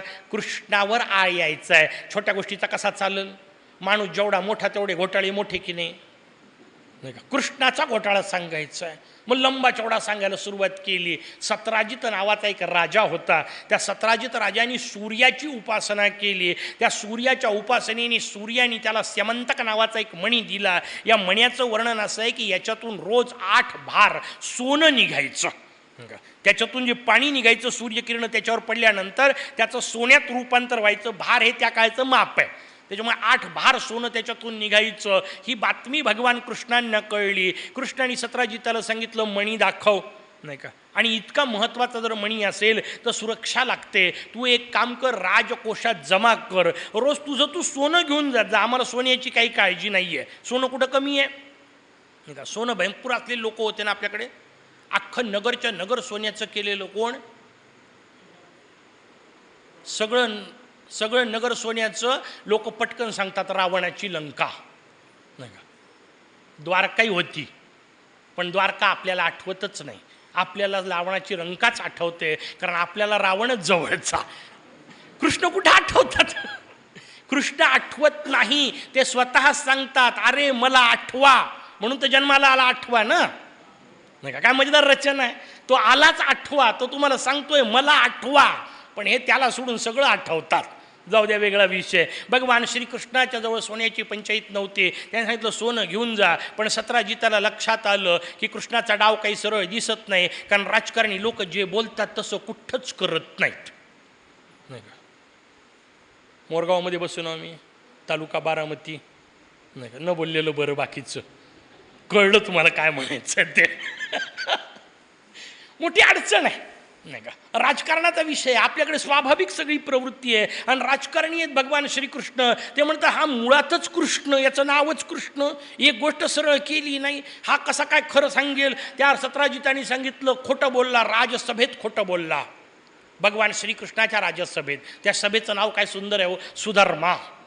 काय मस्त आहे. सभा कशी असली पाहिजे? सुधर्मा असली पाहिजे. तिथं धर्म चालला पाहिजे. राजसभा, आजच्या भाषेत राज्यसभा, सुधर्मा असली पाहिजे. इथं फक्त गोंगाटच चालतो, धर्माचा पत्ताच नाही. आणि बातमी काय तर फक्त आज तहकूब केली, उद्या तहकूब केली, दुसरे कामच नाही. ही रचना नाही सांगितली, सुधर्मा सभा सांगितली. त्या सभेमध्ये खोटं बोलला. माझा भाऊ गळ्यामध्ये मणी बांधून निघून गेलाय, का? यांनी ताबडतोब घरी जाऊन प्रसेन नावाच्या भावाला सांगितलं, गळ्यात मणी बांधून जा, कारण मी तिकडं खोटं बोललोय. प्रसेन गेलाच गेला, आलाच नाही. प्रसेन गेला तर प्रसेनाचा आरोप येऊन पोचला कृष्णावर की यांनीच नक्की माझा भाऊ मारला, कारण आलाच नाही संध्याकाळी. शेवटी भगवान श्रीकृष्णाने आपली नेहमीची पद्धत वापरली. कारण 2 अवतारांना हा फरक लक्षात घ्या. भगवान रामचंद्रांचा अवतार जो आहे तो पूर्ण मानवी अवतार आहे. म्हणून त्यांनी संपूर्ण आयुष्यात कुठेही आपल्या दैवी शक्तीचा वापर केलेला नाही. एकही स्थान नाही. एक अपवाद अगदीच वापरायचा असेल तर ती मा पार्वती सीतेच्या रूपात येऊन पोचली. त्यावेळी यांनी आई तू का एवढं विचारलं. तेवढा एक भाग जर सोडला तर बाकी कुठेही आपली दैवी शक्ती वापरलेली नाही. उलट ते सांगतात, अहम तू मानुषम मन्ये रामम दशरथात्मजः. मी माणूस आहे. रामचरित्र माणसाचं चरित्र आहे. भगवान श्रीकृष्णाने कुठेही असं म्हटलं नाही. ते सांगतात जन्मकर्मच मे दिव्यम. माझं जन्मही दिव्य आहे, माझं कर्मही दिव्य आहे. आयुष्यात एक गोष्ट खरी बोलले नाही. आणि तरी प्रतिज्ञा केली, जर मी सत्यवचनी असेल तर अर्जुनाचं मस्तक प्रगट होईल. आणि झालं होतं. बरं, 2 मजेदार प्रतिज्ञा होत्या ना त्याच्यात. अर्जुनाचा बब्रुवाहन नावाचा एक मुलगा होता.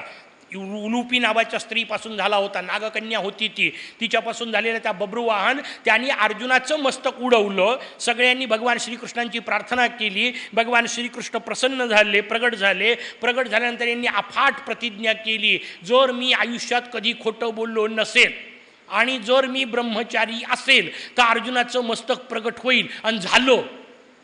आमच्या मोरोबांनी कविता लिहून ठेवली, मोरोपंतांनी कविता लिहून ठेवली, 16,108 नारी तरी कृष्ण ब्रह्मचारी. अर्थात ते कसं काय तो वेगळा विषय, महाभारतावर जेव्हा बोलू तेव्हा सांगू, आता जाऊ दे, आत्ता विषय नाही आहे. भगवान श्रीकृष्णांचा विषय आला. भगवान श्रीकृष्णांनी आयुष्यात सगळीकडे आपली दैवी शक्ती वापरली, प्रत्येक जागी वापरली. पण या प्रसंगातली गंमत तुमच्या लक्षात येत असेल तर तुम्हाला कळेल, प्रसेन कुठं गेला हे पाहाय करता डोळे मिटले, यांना काहीच दिसेना. अंतर्ज्ञान गुप्त झालं, समजेच ना. बरं, ही गोष्ट अशाला अशी भागवत देतं. व्यवस्थित समजून घ्या. भागवताबद्दल पूर्ण आदर बाळगून मला मुद्गल सांगायचं आहे, म्हणून मी मुद्गलाकरता वापरतोय भागवताचा हिशोब. भागवतही सांगतं भगवान श्रीकृष्ण प्रसेनाचा शोध घेत घेत फिरले. ते अंतर्ज्ञान गुप्त झाले तर भागवत नाही सांगणार, कारण तिथं ती प्रधान दैवत आहे. भगवान श्रीकृष्णांबद्दल बोलायचं आहे, पण ते माणसासारखे प्रसेनाचा शोध घेत फिरले एवढं तर मान्य करतं की नाही भागवत. आणि जर माणसासारखा शोध घेत फिरले तर याचा अर्थ त्यांना दिसला नाही, हे खरं आहे की नाही. भले सांगितलं नसेल पण न सांगता सांगितलं. प्रसेनाचा शोध घेत भगवान श्रीकृष्ण फिरले. प्रसेन मेलेला सापडला, मणी तिथेही सापडत नाही. पुढं सिंहाचे पावलं दिसले, सिंहाचा शोध घेत गेले, सिंहही मेलेला दिसला, मणी तिथेही सापडला नाही. तिथं मोठे अस्वलाचे पावलं दिसले, त्या पावलांचा शोध घेत घेत पुढं गेले. पावलं एका गुहेत गेले, आतमध्ये नेमकं काय माहीत नाही. म्हणून भगवान श्रीकृष्णांनी सांगितलं, दारापाशी बाकी सगळ्यांनी उभे राहा, मी एकटाच जातो, कारण माझ्यावर आरोप आहे, मला त्याचं उत्तर शोधलं पाहिजे. भगवान श्रीकृष्ण एकटेच आतमध्ये गेले. 27 दिवस आतमध्ये होते असं वर्णन आहे. बाहेरचे लोक कंटाळले, ते गुहेतून वापस आले. गेले कृष्ण असं गृहीत धरून त्यांनी आपले पुढचे कामं सुरू केले. कृष्ण गेले तर लोकांनी कामं नाही सोडले, नाही का. मोठी अजब रचना आहे. भगवान श्रीकृष्ण 27 दिवस आतमध्ये होते. करत काय होते? युद्ध करत होते, द्वंद्वयुद्ध खेळत होते. कोणाशी? त्याचं उत्तर आहे जांबुवंत नावाच्या अद्वितीय व्यक्तीशी. हे एक असं अद्वितीय पात्र भगवान व्यासांनी सांगितलं की या जांबुवंतांनी भगवान विष्णूंचे 4 अवतार पाहिलेत. हे पहिल्यांदा केव्हा होते? त्याचं उत्तर आहे वामन अवतारात. तुम्हाला कुठं कळलं? ते जेव्हा रामायणाचा विषय येतो की सगळे समुद्रावर जाऊन पोहोचतात आणि त्या समुद्राहून जेव्हा कळतं, संपाती सांगतो की सीता इथून पुढे लंकेत आहे, 100 योजनाचा मधला विस्तार आहे, 100 योजनाच्या पलीकडे ती मला दिसत आहे वगैरे संपाती सांगतो. पण त्याच्यात उडायची ताकद आहे का? त्याचे पंख जळालेले आहेत, कोण जाऊ शकेल याच्यावर चर्चा सुरू झाली प्रत्येकाची. आणि मग हा म्हणतो मी 10 योजन उडी मारतो, तो म्हणतो मी 20 योजन मारतो, 25 योजन, 30 योजन प्रत्येकाचे. म्हणजे का मरायचे मध्ये समुद्रात पडून. त्यावेळा जांबुवंतांनी स्वतःचा परिचय देताना सांगितलंय, म्हणे आता मी म्हातारा झालोय, नाही का, पण मी उडी मारू शकेल, 100 योजन उडी मारू शकेल. फक्त अडचण एकच आहे, जाऊ शकेल, वापस येईल की नाही मला सांगता येत नाही, कारण आता माझं वय राहिलं नाही. हे केव्हा सांगतायत? राम अवतारात. मग तेव्हा त्यांनी सांगितलं, जेव्हा मी तरुण होतो तेव्हा भगवान वामन अवतारात आले होते आणि त्यांनी एक पाऊल इथून जे स्वर्गापर्यंत पोचवलं त्याला मी 7 प्रदक्षिणा केल्या होत्या. ते जांबुवंत जे वामन अवतारात होते. पुढे परशुराम अवतार झाला, स्वाभाविक त्यांनी पाहिला. राम अवतारात ते थकले होते. आता सांगितलं तसं स्वतःच ते सांगतात, मी आता थकलोय. राम अवतारात थकलेल्या जांबुवंताला कृष्ण अवतारात कृष्णाला देण्यासारखी पोरगी होती. म्हणजे थकलेला म्हातारासुद्धा किती पॉवरफुल होता विचार करा. ती जांबुवंतांची पोरगी जांबुवती. त्या जांबुवंतासोबत भगवंतांनी 27 दिवस द्वंद्वयुद्ध केलं. शेवटी 27व्या दिवशी त्याच्या नाकावर जोरात प्रहार मारला. त्यांनाही आश्चर्य वाटलं, पहिली इतकी दिवस माझ्याशी लढतोय कोण? म्हणून त्यांनी शेवटी विचारलं. यांनी सांगितलं, काळजी करू नको, मी कृष्ण अवतारात आलेलो आहे. पूर्वी ज्याला राम म्हणायचो तोच मी आता आहे. जांबुवंतांनी पाय धरले, मग आपली पोरगी दिली, तो सेमंतक नावाचा मणी दिला, इत्यादी सगळा विषय झाला. तो मणी घेऊन वापस आले. मणी दिला. सतराजितांनी सांगितलं, सतराजिता लक्षात आलं आपण चुकीचं बोललो आहे, म्हणून सतराजितांनी स्वतःची पोरगी दिली, सत्यभामा. तिसरं लग्न झालं, भगवंताच्या 2 लग्नाचा विषय. पण हे सगळं झालं, लग्न झालं, धामधूम झाली, काय पार्ट्या व्हायच्या त्या सगळ्या झाल्या. सगळं झाल्यानंतर एकटे बसलेले भगवान श्रीकृष्ण अशा विचित्र दुःखात आहे, सांगता येईना आणि सहनही होईना, नाही का. कारण अंतर्ज्ञान गुप्त झालं होतं, आणायचं कसं. आणि ते अंतर्ज्ञान गेलं तर कृष्णामध्ये आणि आपल्यामध्ये फरक काय उरला, कोणाला बोलवायचं. शेवटी भगवान श्रीकृष्णांनी नारदाचं स्मरण केलं, तुमच्याशिवाय दुसरा कोणी नाही जवळचा. मी बाकीच्यांना हे सांगितलं तर उद्या ब्रेकिंग न्यूज होते, कृष्णाचं अंतर्ज्ञान गायब, नाही का. सांगता येत नाही बाहेर. नारदाला सांगितलं, नारदाने सांगितलं असं असं घडलं, त्याच्यामुळे तुमचं अंतर्ज्ञान गेलं. म्हणे उपाय सांगा. म्हणे उपाय एकच, ज्याच्या शापामुळे गेलं त्याचे पाय धरा, दुसरा काही उपाय नाही. भगवान श्रीकृष्ण तिथून निघाले, येऊन तुमच्या माझ्या जवळ सुप्याला पोचले. सुप्याला त्यांनी भगवान गणेशाची उपासना केली, पुष्टीपतीची उपासना केली आणि पुष्टीपतीचं क्षेत्र स्थापन केलं. भगवान श्रीकृष्णांनी मांडलेले 2 गणपती आहेत, एक पुष्टीपती इथं आणि एक पुष्टीपती आमच्या यवतमाळच्या जवळ दारव्हा नावाचं क्षेत्र आहे, तिथे भगवान पुष्टीपती. ते केव्हा मांडले माहिती आहे? पहिल्या लग्नाचा विषय. हा दुसऱ्या आणि तिसऱ्या लग्नाचा आहे, तो पहिल्या लग्नाचा विषय. जावई आहेत ना आमचे भगवान श्रीकृष्ण. द्रौपदी, आपलं माफ करा, रुक्मिणी. ती रुक्मिणी याची कन्या आहे, विदर्भाची कन्या आहे. त्या रुक्मिणीने भगवान श्रीकृष्णांना पत्र पाठवलं. काही नवीन नाही, त्या काळातली पद्धत होती. 5000 वर्षापूर्वीसुद्धा आमच्याकडच्या पोरी प्रेमपत्र लिहित होत्या.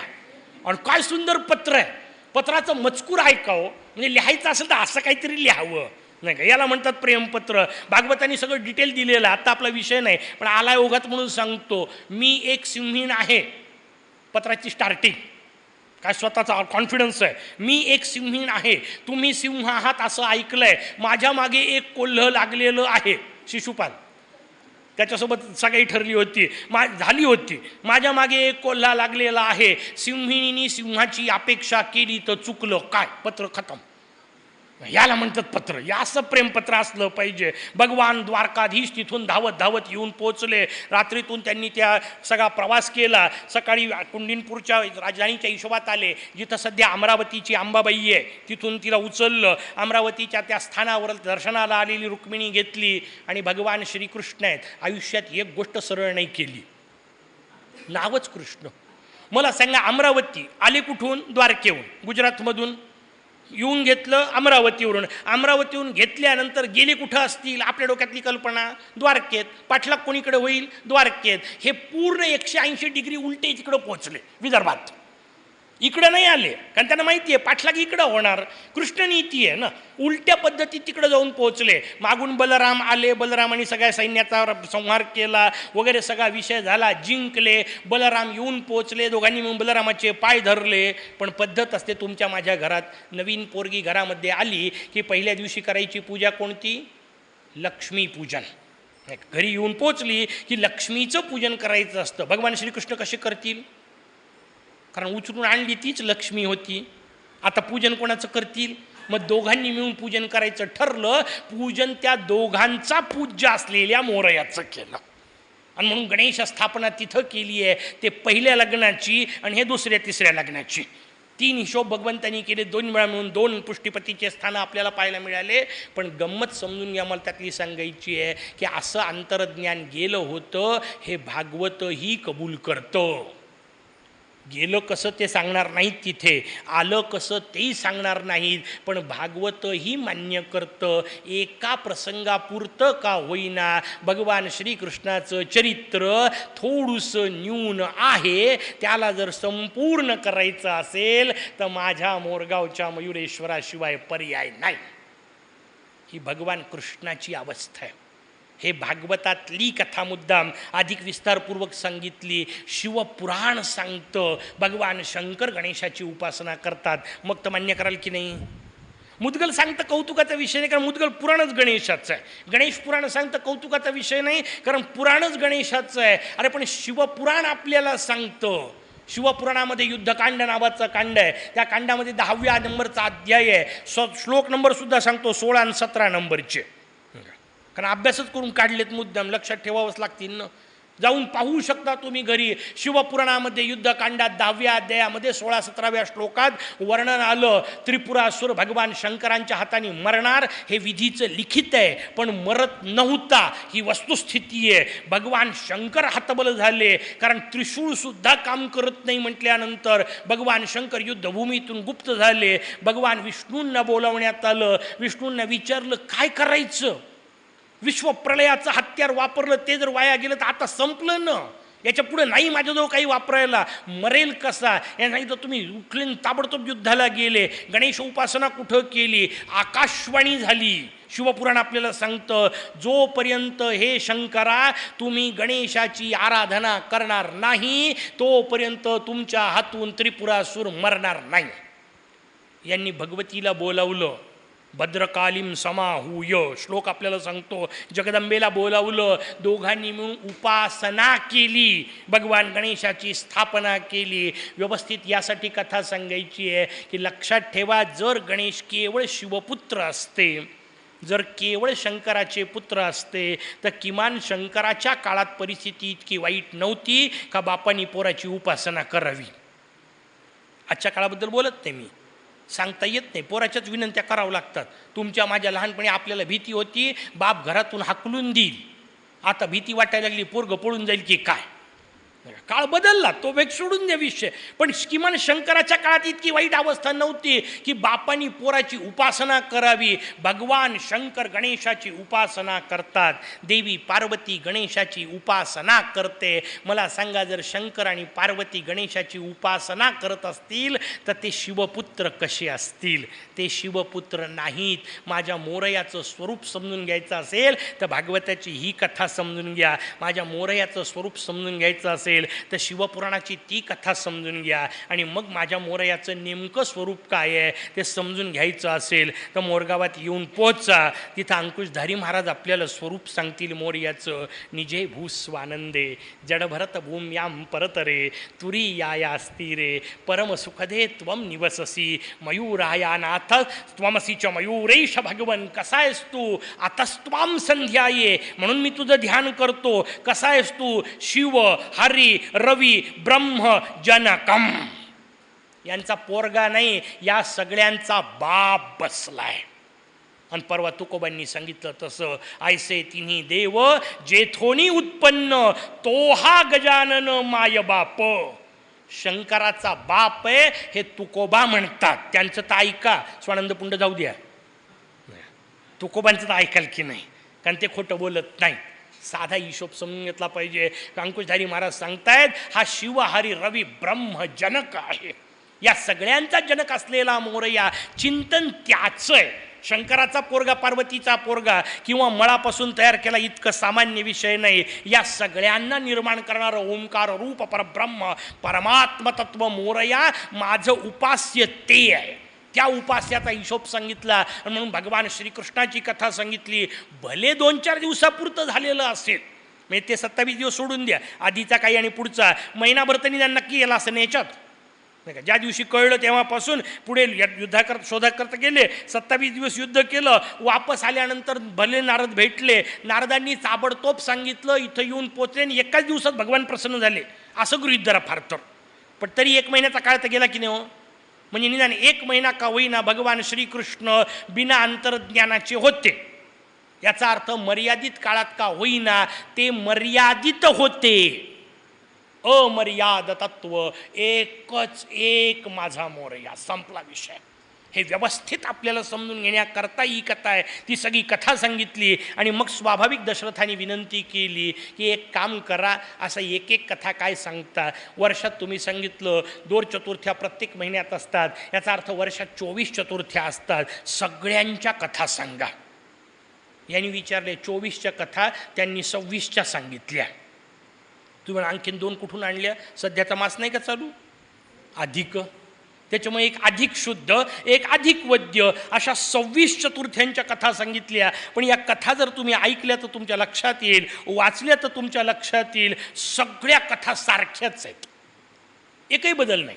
जसं मी मुद्गलाचं सांगितलं मुद्दाम, 8ही खंडातल्या राक्षसांच्या कथा सारख्याच आहेत, तशा 26ही कथा सारख्याच आहेत. आणि 26नी पोट मुद्गलांचं भरत नाही म्हणून त्यांनी 52 सांगितल्या. प्रत्येक चतुर्थीच्या 2-2 कथा आहेत. प्रत्येक चतुर्थीच्या 2 कथा 2 पद्धतीच्या कथा आहेत. कथांचं हे स्वरूप समजून घ्या. या निमित्ताने कथांचं स्वरूप आपण समजून घ्यायचा प्रयत्न करू. 2-2 कथा का सांगितल्या? कारण कुठल्याही कथा या 2 प्रकारच्या कथा असतात. एका कथेच्या प्रकाराला विधी कथा असं म्हणतात. विधी याचा अर्थ पद्धत. विधी शब्दाचा ब्रह्मदेव अर्थ नाही. विधी म्हणजे पद्धत. एखाद्या कार्याचा विधी म्हणतो की नाही आपण, म्हणजे विधी पद्धत याचा तर पद्धत कशी आहे. मग विधी पद्धतीची एक म्हणून 2 शब्द डबल आला खरं तर तो, पण विधी प्रकारची एक कथा असते, दुसरी नकारात्मक पद्धतीची कथा असते. म्हणजे काय? आपल्याला सगळ्यांना माहिती असलेली कथा आठवा. सत्यनारायण इथं बसलेल्या सगळ्यांनी केला आहे, एकदा ना एकदा तरी केला आहे, ऐकला आहे, म्हणून त्याच्यापासून सुरुवात करतो, मग चतुर्थीच्या कथेवर येतो. सत्यनारायणाच्या कथेमध्ये पहा तुम्ही 2 प्रकारच्या कथा सापडतात. पहिल्या 2 अध्यायाच्या कथा कशा आहेत? त्याचं उत्तर आहे विधीपर कथा.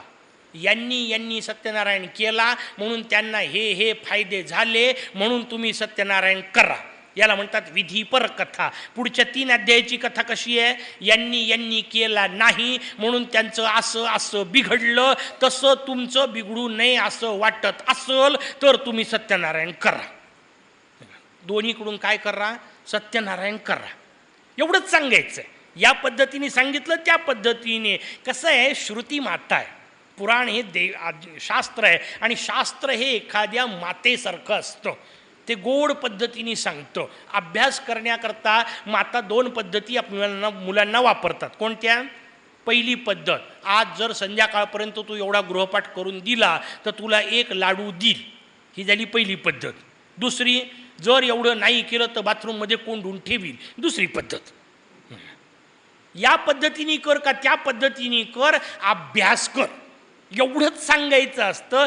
तसं विधीपर करा की निषेधपर कथा करा, दोन्हीतून चतुर्थी कर, एवढंच सांगायचं असतं. सत्यनारायण कर, एवढंच सांगायचं असतं. या कथांचे हे भाव नाही समजून घेतले तर भयंकर गोंधळ होतो. तो गोंधळ आधी सांगतो आणि मग कथा सांगतो. सत्यनारायणाचा विषय निघाला म्हणून मला आठवलं, एक दिवस माझा एक मित्र धावत माझ्याकडे आला आणि मला दणकून येऊन म्हणे चल पटकन मुंबईला. म्हटलं कशा करता? त्यांनी मला अजब सांगितलं, म्हणे मुंबईला जाऊन आपण सत्यनारायण करू. म्हटलं मुंबई कोणतं तीर्थक्षेत्र आहे, तिथं जाऊन सत्यनारायण करायचा संबंध काय? बरं, इतर वेळचा हा भयंकर नास्तिक ज्याला बिलकुल विश्वास नाही देवाधर्मावर, मला आश्चर्य वाटलं. म्हटलं याला सत्यनारायण कुठून सुचला? येता जाता नावं ठेवत राहतो. मग नंतर त्यांनी मला सांगायला सुरुवात केली. मग माझ्या लक्षात आलं त्याला काय सांगायचं आहे. म्हटलं कशा करता मुंबईला जाऊन सत्यनारायण करायचा? म्हणजे मुंबईच्या जवळ एक जहाज बुडालं. त्याचा हिशोब पण, मुंबईच्या जवळ एक जहाज बुडालं. म्हटलं मग आपण तिथं जाऊन काय करणार आहोत? नाही म्हणे आपण तिथं जाऊन सत्यनारायण करू. म्हटलं त्याचा काय संबंध? म्हणे सत्यनारायण केलं की ते जहाज वर येईल. म्हटलं कोण्या मूर्खाने तुला सांगितलं की सत्यनारायणाची पूजा केल्यावर ते जहाज वर येईल? म्हणे ते कथेत असतं सांगितलंय. लीलावती पतीच्या दर्शनाला गेली आणि तिचं पतीचं बुडालेलं जहाज वर आलं. सत्यनारायण केली की वर येईल की नाही? म्हटलं नाही येणार. त्याला इतकं बरं वाटलं, त्याला बरं वाटलं. पहा किती मजेदार माणसं असतात जगामध्ये. आणि हे फक्त आणि फक्त आपल्या धर्मात आहे. हां, बाकी कुठल्याही धर्मात तुम्हाला पाहायला मिळणार नाही. म्हणजे एखादा मुस्लिम कदाचित आयुष्यभर मशिदीत जाणार नाही, आयुष्यात तो कदाचित कुराण वाचणार नाही, आयुष्यात तो कदाचित सुनता करून घेणार नाही, पण कुराणाला नावं ठेवायचा बेकूफपणा तो करत नाही. एखादा ख्रिश्चन आयुष्यात चर्चमध्ये जाणार नाही, कदाचित तो बप्तिस्मा घेणार नाही, त्या चर्चच्या मधल्या त्या फादरचे हात चुंबत बसणार नाही, तिथं जाऊन उगी असे क्रॉस करत बसणार नाही, पण रविवारी जाऊन प्रार्थना करेल की नाही माहीत नाही, पण बायबलला चूक म्हणण्याचा मूर्खपणा तो करत नाही. हे फक्त आणि फक्त आपलंच दुर्दैव. अक्कला नसलेले लोक रामायण मूर्ख, महाभारत चुकीचं. अरे तुला काय अक्कल आहे बोलायची? पण रामायण महाभारतावर बोलायला सुरुवात करतात. ते बोलतात कारण आपण ऐकून घेतोय, आणि आपण ऐकून घेतोय कारण आपल्याला उत्तर द्यायला अभ्यासच नाही आहे. समजून घेतलं पाहिजे. त्यांनी मला दणकून सांगितलं, वरून टिंगल आपल्याच धर्माची करतो मला म्हणतो, याचा अर्थ कथा खोटी की नाही? म्हटलं नाही, कथा खरी. तो म्हणे कथा खरी आहे तर जहाज वर का येणार नाही? म्हटलं बिलकुल येणार नाही. कथा खरी आहे तरी जहाज वर येणार नाही, कारण या मुंबईच्या जवळ बुडालेल्या जहाजावर प्रसादाचा त्याग करून पतीच्या भेटीला गेलेल्या कुठल्याच कलावतीचा नवरा नव्हता म्हणून. तिथलं जहाज का बुडालं? कारण कलावती प्रसाद न घेता पतीच्या दर्शनाला गेली म्हणून जहाज बुडालं. घरी जाऊन कलावती प्रसाद घेऊन आली, जहाज वर आलं. जहाज खाली जाते की वर याच्यासाठी कथा नाही आहे, प्रसादाचं महात्म्य सांगायचं आहे. आपण ऐकतो चुकीचं, त्याला ते काय करतील? त्यांना सांगायचंय प्रसाद नाही घेतला तर नवरा मरतो, कोण बाई जाईल? आता एखादीला इच्छाच असतं तर तिच्याबद्दल न बोललेलं बरं. पण सामान्यतः कुठली स्त्री करणार नाही, लक्षात ठेवा. जर प्रसाद नाही घेतला तर नवरा मरतो ही भीती टाकल्यानंतर ती बाई मुकटीने बसेल की नाही? आणि प्रसाद घेतल्यानंतर पुन्हा मिळतो हे जर असेल डोक्यामध्ये, तर याचा अर्थ शांतपणे प्रसाद घेईपर्यंत बसेल. तेवढंच करायचं आहे. त्यांचा उद्देश वेगळा. आपण वापरतो फालतू गोष्टी करता, टिंगल करण्याकरता कथा नाही आहेत, अभ्यास करण्यासाठी आहे. पुढच्या सगळ्या चतुर्थीच्या कथा याच पद्धतीच्या आहेत. सगळ्या कथा एकसारख्या, एकही कथेत बदल नाही.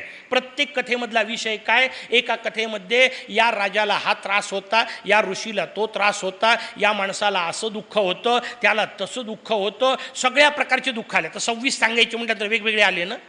कोणाला पोटदुखी होती, कोणाला निपुत्रिकता होती, कोणाच्या राज्यात पाऊस पडत नव्हता, कोणाच्या इथे नाना प्रकारचे साप झाले होते, कोणाच्या इथे नाना प्रकारचे जंतू झाले होते, कुठं पोपटच खूप झाले, कुठं टोळझाडच आली. 26 वेगवेगळे आयटम. जे आठवतील ते आठवा ना. तुमच्या जीवनात जे असतील ते लावून घ्या ना. कशाला त्यांचा विचार करता? तेव्हाच्या काळात काय झालं सोडून द्या. आपल्या आयुष्यात जेवढ्या अडचणी आहेत तेवढ्या सगळ्या अडचणी त्या लोकांना आल्या. ते लोक तिथल्या ऋषींकडे जाऊन पोचले आणि तिथल्या ऋषींकडे जाऊन पोचल्यानंतर त्या सगळ्या ऋषींनी फक्त एकच गोष्ट सांगितली, बाबा रे चतुर्थी कर. किती मजेदार रचना आहे. त्या सगळ्या ऋषींना प्रश्न सगळ्यांनी वेगवेगळ्या ऋषींना विचारले आणि सगळ्या वेगवेगळ्या ऋषींनी एकच उत्तर दिलं, चतुर्थी कर. दुसरं उत्तर नाही. पण ते सांगताना मस्त सांगितलं आहे, नुसतं इथून चतुर्थी कर नाही, तर हे व्रत तुझं राज्यामध्ये बुडालं म्हणून तुझ्यावर ही वेळ आली. ते फार महत्त्वाचं वाक्य आहे. तुझ्या राज्यामध्ये चतुर्थीचं व्रत बुडालं म्हणून तुझ्यावर ही वेळ आली. या वाक्याचा व्यवस्थित अर्थ समजून घ्या. आपल्याजवळ राज्य भलेही नसेल पण आपल्यावर वेळ का आली? त्याचं उत्तर आहे आपण चतुर्थी बुडाली म्हणून आपल्यावर ही वेळ आली. या वाक्याचा अर्थ व्यवस्थित पुढचा समजून घ्या. याचा अर्थ आपलं जे दुर्दैव आलेलं आहे त्याला आपले आपणच कारणीभूत आहोत. आणि हा सिद्धांत फार महत्त्वाचा आहे. सगळ्या कथांमधून आलटून पालटून एवढाच एक सिद्धांत सांगायचा आहे. याला शास्त्रांनी कर्मविपाक सिद्धांत असं म्हटलं. व्यवस्थित समजून घेण्याचा सिद्धांत. याचा जेवढा गैरवापर लोकांकडून केला जातो एवढा कुठल्याच सिद्धांताचा केला जात नाही. कर्मविपाकाच्या नावाने लोक रडत बसतात. कर्मविपाक याचा अर्थ आपल्याच कर्माचे फळं आपल्याला मिळतात. हे वाक्य लोक कोण नकारात्मक घेतात की काय करणार बाबा, आमच्याच प्रारब्धाचे फळं आमच्या वाट्याला. हे रडाई करता नाही सांगितलेलं. माझ्या कर्माचे फळं मला मिळतात. या वाक्याचे 2-3 मजेदार अर्थ समजून घ्या. पहिला वाक्याचा अर्थ, माझ्याच कर्माचे जर मला फळं मिळाले असतील तर त्याला दुसरा कोणीही जबाबदार नाही.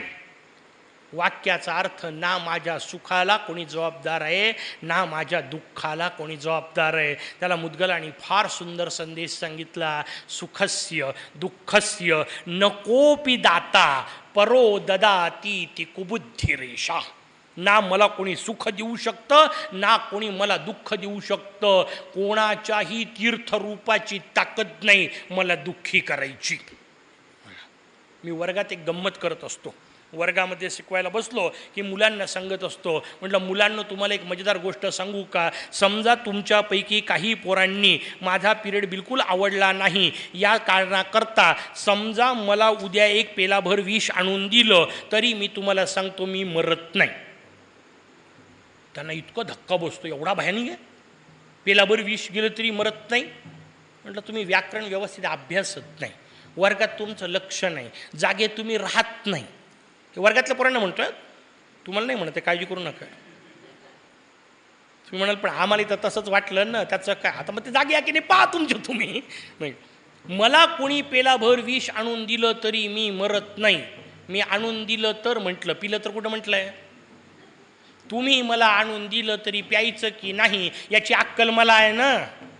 मी काय घ्यायचं आणि काय नाही ते मला ठरवता येतं ना. म्हणून फार मजेदार पद्धत असते. आमचा एक मित्र एक दिवस आला, स्वतःचं फार इम्प्रेशन मांडायकरता त्यांनी मला सांगितलं, म्हणे टी व्हीवर किती घाणेरडे कार्यक्रम आजकाल लागतात. मी त्याला म्हटलं कुठं माहीत नाही. तो म्हणे असं काय करतो म्हणे, किती चॅनलवर किती घाणेरडे कार्यक्रम लागतात. म्हटलं काय सांगतो म्हटलं, मी तुला सांगतो अरे किती सुंदर सुंदर कार्यक्रम लागतात. सकाळी 6 वाजता लावलं की पहिले अवधेशानंद महाराज येतात.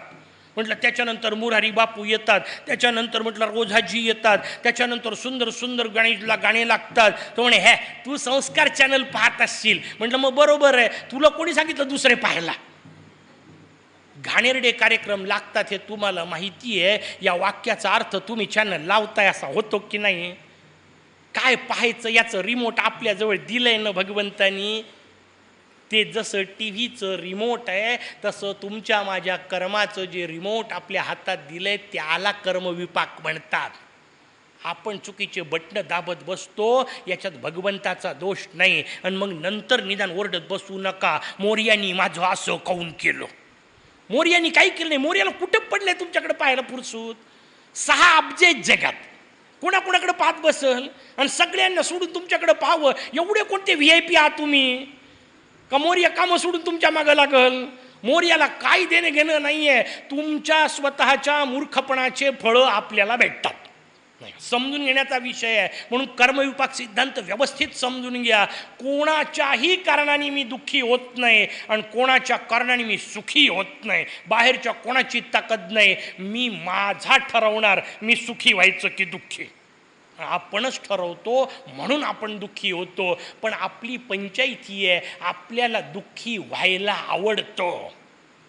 कारण दुःखाला चघळता येतं. मोठी पंचायत आहे. मी उदाहरण सांगताना नेहमी सांगत असतो, सुख सारखंच आहे, दुःखही सारखंच आहे. गंमत व्यवस्थित समजून घ्या. जर मोठ्याने वाक्य वापरतो की नाही आपण, सुख आणि दुःख एका नाण्याच्या 2 बाजू आहेत. इथं बसलेल्या सगळ्यांना वाक्यपाठ आहे की नाही? मग मला सांगा, सुख आणि दुःख जर एकाच नाण्याच्या 2 बाजू असतील तर एक बाजू मोठी आणि एक बाजू लहान असं कसं असेल? असं नाणं पाहिलं कधी? त्याची एक बाजू छोटी आणि एक बाजू मोठी आहे. असं नाणं असतं का? असं नसतं. मग याचा अर्थ सुखही तेवढंच आहे आणि दुःखही तेवढंच आहे, बरोबर की नाही? मग तसं का वाटत नाही? ते का वाटत नाही याची गंमत अशी आहे, सुखाची रचना ही बुड्ढी के बालसारखी असते. तो पदार्थ इकडे मिळतो का? त्याला काय म्हणतात? ते मोठं असं गुलाबी पात्र असतं, गोल फिरवतात, साखरेच्या पाकातून तयार होतो आणि त्याला ते गोळा करतात. काय म्हणतात इकडे? म्हातारी. ते म्हातारीचे बाल, ते बुड्ढी के, आमच्याकडे बुड्ढी के बाल म्हणतात. हिंदीचा थोडासा प्रभाव तिकडे जास्त आहे ना, मध्य प्रदेशच्या जवळ असल्यामुळे, त्याच्यामुळे आमच्याकडे त्याला बुड्ढी के बाल म्हणतात. म्हातारीची केस, जो काय प्रकार म्हणत असाल ते. पदार्थ कळला ना, त्यात नाव काही असू दे, काही म्हणत नाही. एवढं मोठं असतं. ओके, मिळतो तो गोळा केवढा? एवढा. किती उडतो? एवढा. कारण जिभेवर ठेवला की संपतो, ठेवला की संपतो, ठेवला की संपतो. सुखाचं असंच आहे. एवढं मोठं मिळतं, पटकन संपून जातं. दुःखाची अवस्था मोठी गोड आहे. दुःख हे च्युइंगम सारखं असतं. किती चावा, संपतच नाही. चावून चावून दात दुखतील, दुःख संपत नाही. मग शेवटचा प्रकार करावा लागतो, कोणाला तरी चिकटवावं लागतं. कारण च्युइंगमचा शेवटचा उपयोग तोच असतो. आणि मग आपण कोणाला तरी दुःख चिकटवतो. म्हणजे काय? त्याचं उत्तर आहे, समजा मला फार दुःख झालं तर मी तुमच्यातल्या एखाद्याला फोन करतो आणि मला किती दुःख आहे हे तुम्हाला सांगतो. याला म्हणतात दुःख चिकटवलं. लोक म्हणतात एकमेकाला दुःख सांगितलं की हलकं होतं. मी तुम्हाला माहिती करता सांगतो, हलकं फिलकं काही होत नाही, ट्रान्सफर होतं. कालपर्यंत मी झोपत नव्हतो, आता तुम्हाला कळतं, तुम्ही म्हणतात काय महाराजाची वाईट अवस्था, तुम्ही झोपत नाही. मी माझं न झोपणं तुमच्याकडे ट्रान्सफर केलं की नाही पंचायत? याला म्हणतात च्युइंगम चिकटवणे. माणूस दुःख चघळत राहतो, कारण दुःखाला चघळता येतं, सुखाला चघळता नाही येत. मोठी पंचायत आहे, जीवनातल्या सगळ्याच दुःखांना लागू आहे. ज्या दिवशी मी मेरिट आलो ना, खूप आनंदात होतो. 2-4 दिवस पुढच्या आनंदात गेले, पण त्यानंतर जर मी समजा घरच्यांना सांगितलं ओय मी मेरिट आहे, घरचे म्हणतात हे पुरं झालं 4 दिवस, चल आता अभ्यासाला लाग पुढच्या, नाही का. 4 दिवसाच्या वर मेरिटचा आनंद मला घेऊ देत नाही, घरचे लोक सोडून देतात. पण मी तुम्हाला गॅरंटीने सांगतो, नापास जर चुकून झालो असतो ना, आयुष्यभर ऐकवलं असतं. आता काय सांगतो, 6वीत नापास झाला नव्हता का? दुःख चघळता येतं, मोठी पंचायत आहे. सुख सोडून दिल्या जातं, सुख टिकत नाही. आणि म्हणून किती मजेदार रचना आपल्याला तुकोबा सांगतात, सुख पाहता जवा पाडे दुःख पर्वता एवढे, नाही का. आपण त्या अभंगाचा चोथा करतो, फार चोथा करून टाकला. अनेक अभंग आहेत असे, समर्थांचा अभंग आहे जसा हा सांगितला तसा, नाही का. तर याचा विचार करू. सुख पाहता जवा पाडे दुःख पर्वता एवढे, असा अभंग तुकोबा लिहितील का? आपण त्याचा अर्थ काय करतो? सुख पाहता जवा पडे, याचा अर्थ सुख आयुष्यात एवढंसं असतं आणि दुःख मात्र प्रचंड असतं, हाच अर्थ करताना मला सांगा असा अर्थ तुकोबा लिहितील का? तुकोबांच्या व्यक्तिमत्वाला हा अभंग सूट होतो का? आजच्या भाषेत सांगायचं तर बिलकुल नाही. मला सांगा, जे आनंदाचे डोही आनंद तरंग लिहितात ते सुख पाहता जवा पडे कसं लिहितील? मग काय लिहायचं आहे त्यांना? त्यांना जे सांगायचं आहे ते वेगळं, आपण जे लिहिलं ते वेगळं. कारण आपल्यापर्यंत अभंग लिहिलेले आले. आणि कायम लक्षात ठेवा, अध्यात्माच्या सगळ्या ग्रंथांमध्ये लिहिलेलं वाचून नुसतं चालत नाही. कारण लिहिण्यामध्ये फक्त अक्षरं येतात, लिहिण्यामध्ये उद्गार कळत नाहीत. उदाहरण सांगतो म्हणजे तुमच्या लक्षात येईल. तुम्ही माझ्या घरी आले, मी तुम्हाला म्हटलं या. या वाक्य कसं लिहाल? शब्द कसा लिहाल? य लिहाल, त्याला काना लिहा, बरोबर. तुम्ही माझ्या घरी आले, मी तुम्हाला म्हटलं या, हे वाक्य लिहिल्या जाईल य, त्याला काना या. आता मला सांगा, मी या कसा म्हटला? हे वाक्यातून कसं सांगाल? कळायला मार्ग नाही. तो या किती वेगवेगळ्या प्रकारचा असू शकतो की नाही? समजा तुम्ही आले, मला खरंच आनंद झाला असेल तर माझं या असू शकतो किंवा या असंही असू शकतं. आणि आता मी या नेमकं कसं म्हटलं, हे लिहिलेलं कसं कळलं तुम्हाला? नाही सांगता येत. म्हणून पुस्तकं वाचून ज्ञान होत नाही. हे जे हिशोब आहे तो इथं आहे, कारण त्याच्यात उद्गार आहेत आणि उद्गार तुम्हाला दाखवता येत नाहीत. या कसं म्हटलं सांगता येत नाही, जा कसं म्हटलंही सांगता येत नाही. वडिलांना विचारलं पिक्चरला जाऊ का, वडील म्हणाले जा, कसं असू शकतं? ठीक आहे, तुम्ही केलेलं काम चांगलं असेल त्याच्याकरता आनंदाने तुम्हाला जा असंही म्हटलं असू शकते. आणि जा तेवढे 3 तास शांत राहील असंही असू शकते ना. उत्तर कसं सांगेल तुम्हाला? कसं कळेल? जा कसं म्हटलं, उद्गार जोपर्यंत कळत नाहीत तोपर्यंत अभंग कळत नाहीत. आणि तुकोबांनी लिहिताना लिहिलं, सुख पाहता जवा पाडे. सुखाकडे पाहताना म्हणता जवा पाडे, आणि दुःख पर्वता एवढे. हे तुमचे माझे उद्गार त्यांनी लिहिले. सुखाकडं पाहताना एवढूसं म्हणून पाहता, आणि दुःख मिळालं का एवढं म्हणून ओरडता. हे सुख त्यांना लिहायचं आहे. सुख एवढूसं असते आणि दुःख एवढं असते असं नाही लिहायचं, कारण ते तुकोबांचा विषयच नाही आहे. पण आपण वाट लावून टाकतो, नाही का. मना सज्जना सांगवा काय, जगी सर्व सुखी असा कोण आहे, विचारी मना तूच शोधून पाहे. अर्थ काय लावता? वाट लावून टाकतात अभंगाची. आणि चूक तुमची नाही आहे, आम्हा लोकांची ना. वर बसणारे गोंधळ करतायत. जगी सर्व सुखी असा कोण आहे, विचारी मना तूच शोधून पाहे. आणि लिहिणेवाले दन दन लिहितात, या जगात कोणीही सुखी नाही, सगळीकडे पहा, सगळीकडे दुःख भरलंय. मला सांगा, समर्थ लिहितील का हो? कसं लिहितील? आनंदवन भुवनी म्हणणारा महापुरुष आहे, तो कसं लिहील? त्यांनी लिहिताना वेगळंच लिहिलं आणि आपण लिहिताना वेगळंच लिहिलं. आपण वेगळंच वाचलं, ऐकताना त्याची आणखीन चोथा केला. समर्थ लिहिताय, जगी सर्व सुखी असा कोण आहे, विचारी मना तूच शोधून पाहे. याचा उच्चार मला समर्थ सांगतात. समर्थ म्हणतात, पहिला प्रश्न आहे, जगी सर्व सुखी असा कोण आहे? कोणीतरी विचारलं, जगी सर्व सुखी असा कोण आहे? समर्थांनी उत्तर दिलं, विचारी मना तूच. हे उत्तर आहे. हे विचार करणाऱ्या मना तूच सुखी आहे, शोधून पाहे, आतमध्ये सुख आहे. हे त्यांना सांगायचं आहे. काय अर्थ चोथा करतात, किती भयानक करू शकतात. पण काय करतात तर प्रवचनकार कीर्तनकार एकापेक्षा एक ना, नाही का. म्हणजे एकाने दणकून सांगितलं बाण मारीसी ताकात, ओवी वाचली तर त्याच्यावर निरूपण. प्रवचनकारांनी जे सापडेल ते वाचवायचं असते ना. दणकून सांगितलं बाण मारीसी ताकात, म्हणजे ते काय झालं, रावणाचं आणि रामाचं युद्ध सुरू होतं आणि इकडून रामाने सन सन सन सन करत बाण मारला आणि रावणाने चुकवला आणि जो बाण मागे गेला तर तिकडं मंदोदरी जेवत बसली होती, तिच्या पानात होतं ताक आणि बाण जाऊन त्याच्यात पडला. बाण मारीसी ताकात.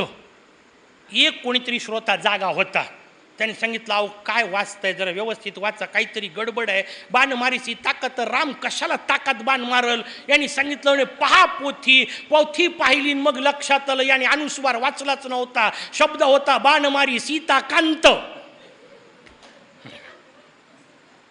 किती भयानक करू शकतात. पण हे करतात लोक, याला पारायण असं म्हणतात. न बोललेलं बरं. विनोदाचा भाग बाजूला ठेवा. मला आपल्याला सांगायचं आहे, कुठली गोष्ट समजून घ्या. कर्मविपाक सिद्धांत समजून घ्यायचा आहे. माझ्या कर्माने मला आज फळं मिळत आहेत, या वाक्यात नकार नाही आहे. या वाक्यातला पुढचा अर्थ सांगायचा आहे. लक्षात घ्या महत्त्वाची गोष्ट, जर कालपर्यंत केलेल्या कर्माच्या भरोशावर मला आजचं फळ मिळत असेल तर या वाक्यात रडण्याकरता नाही सांगितलं. हे वाक्य सांगितलं उद्या मला काय फळ मिळवायचं आहे ते ठरवून मी आज कर्म केले पाहिजे.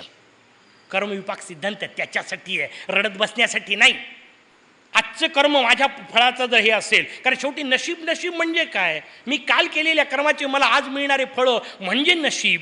3 गोष्टी सांगितल्या ना, संचित, प्रारब्ध आणि क्रियमाण, नाही का. संचित याचा अर्थ मी जे काय आजपर्यंत जमवून ठेवलं आहे त्याला संचित असं म्हणतात. त्यातल्या ज्याचे फळं मिळायला सुरुवात झाली आहे त्याला प्रारब्ध असं म्हणतात. आणि आत्ता मी जे करत आहे त्याला क्रियमाण असं म्हणतात. यातलं प्रारब्ध नावाची गोष्ट भगवंतालाही बदलवता येत नाही.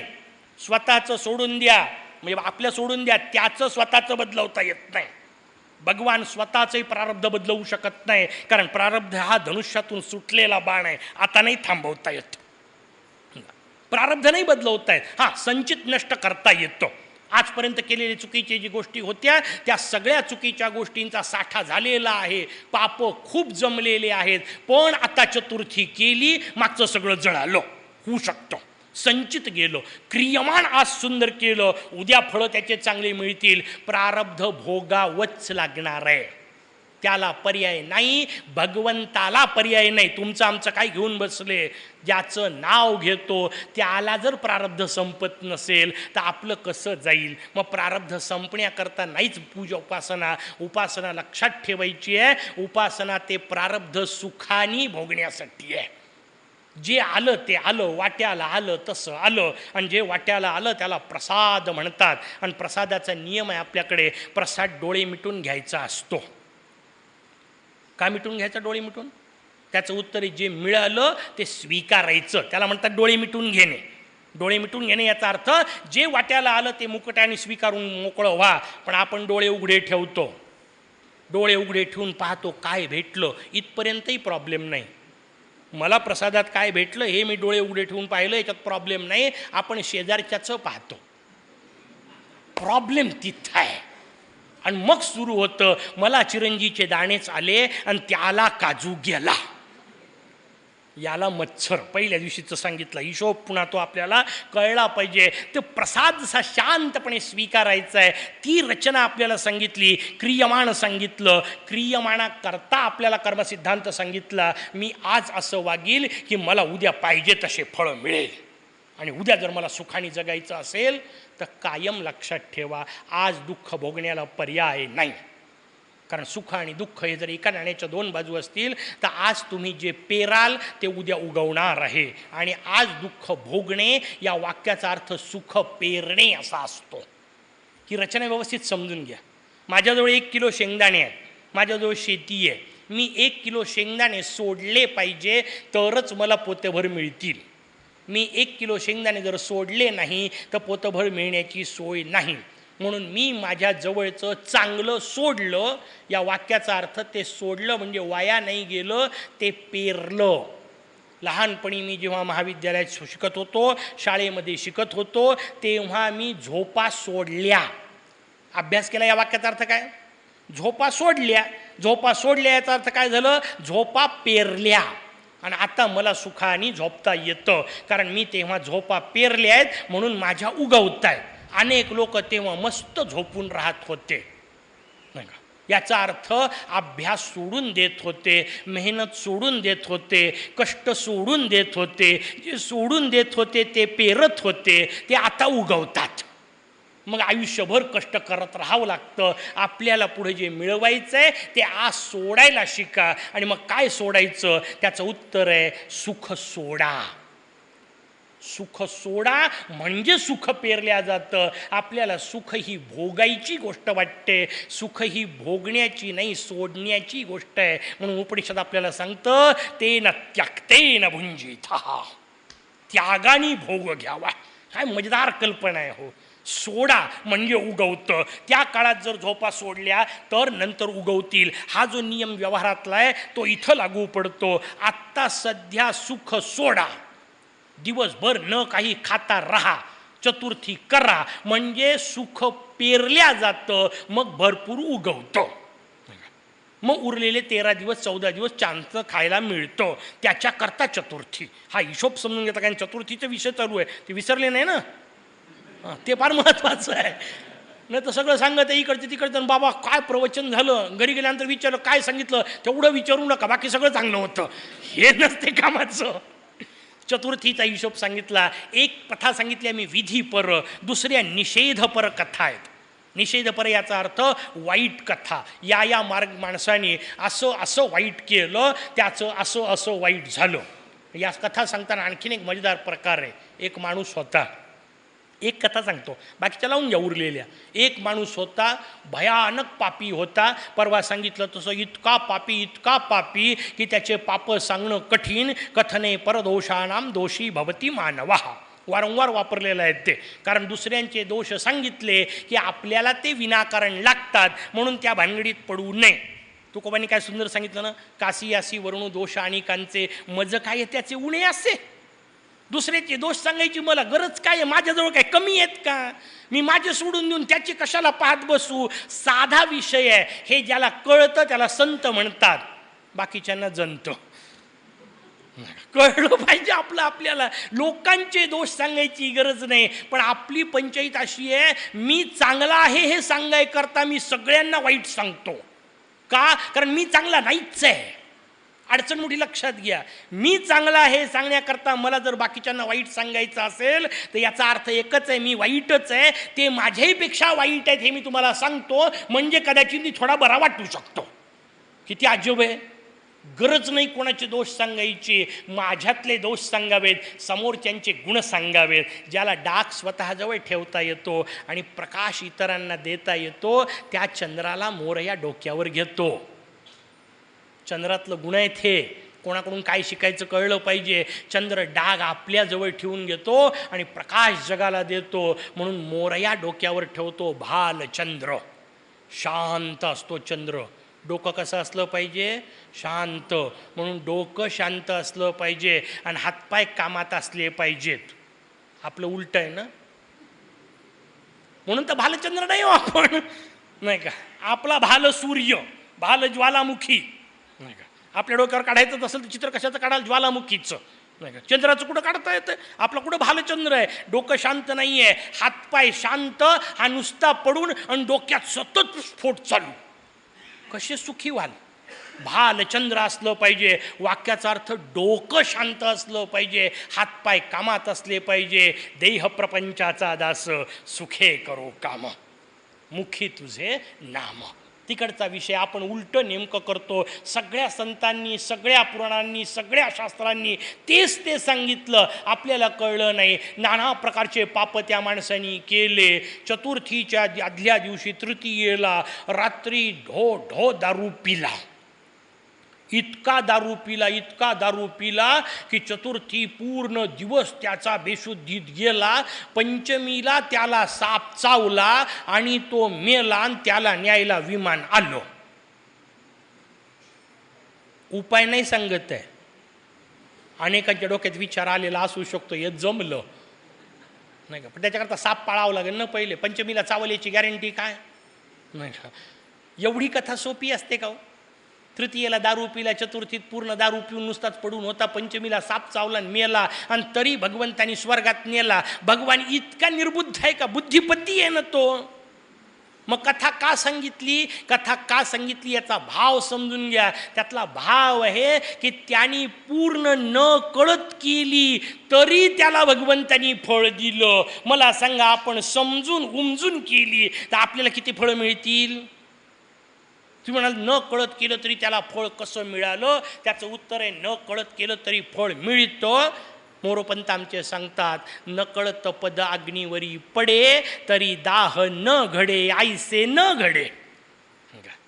चुकून तुमचा पाय आगीवर पडला तर अग्नी असं म्हणत नाही की त्याचा पाय चुकून पडलाय, जाऊ दे, त्याला चटका बसायचा नाही. तुम्ही अग्नीला पाय मुद्दाम लावा की चुकून लावा, चटका बसणारच. तशी तुम्ही चतुर्थी ठरवून करा की न ठरवता करा, फायदा मिळणारच. पण वाक्याचा अर्थ न समजता केलं तर जर फायदा मिळत असेल तर समजून उमजून केलं तर किती फायदे मिळतील एवढंच समजून घ्यायचं आहे. नाहीतर नाना प्रकारच्या कथा सांगितल्या, हा असा पापी तो तसा पापी, याने असं केलं त्यांनी तसं केलं आणि सगळे पापी चतुर्थी केली की मुक्त झाले. इतकं सोपं नाही आहे. भाव एवढाच सांगायचा आहे, आपण एवढे पापी नाही, आपण न कळत करत नाही, आपण दारूच्या नशेत करत नाही. कारण दारूची नशा त्यांनाच लागते ज्यांना ही नशा कळत नाही.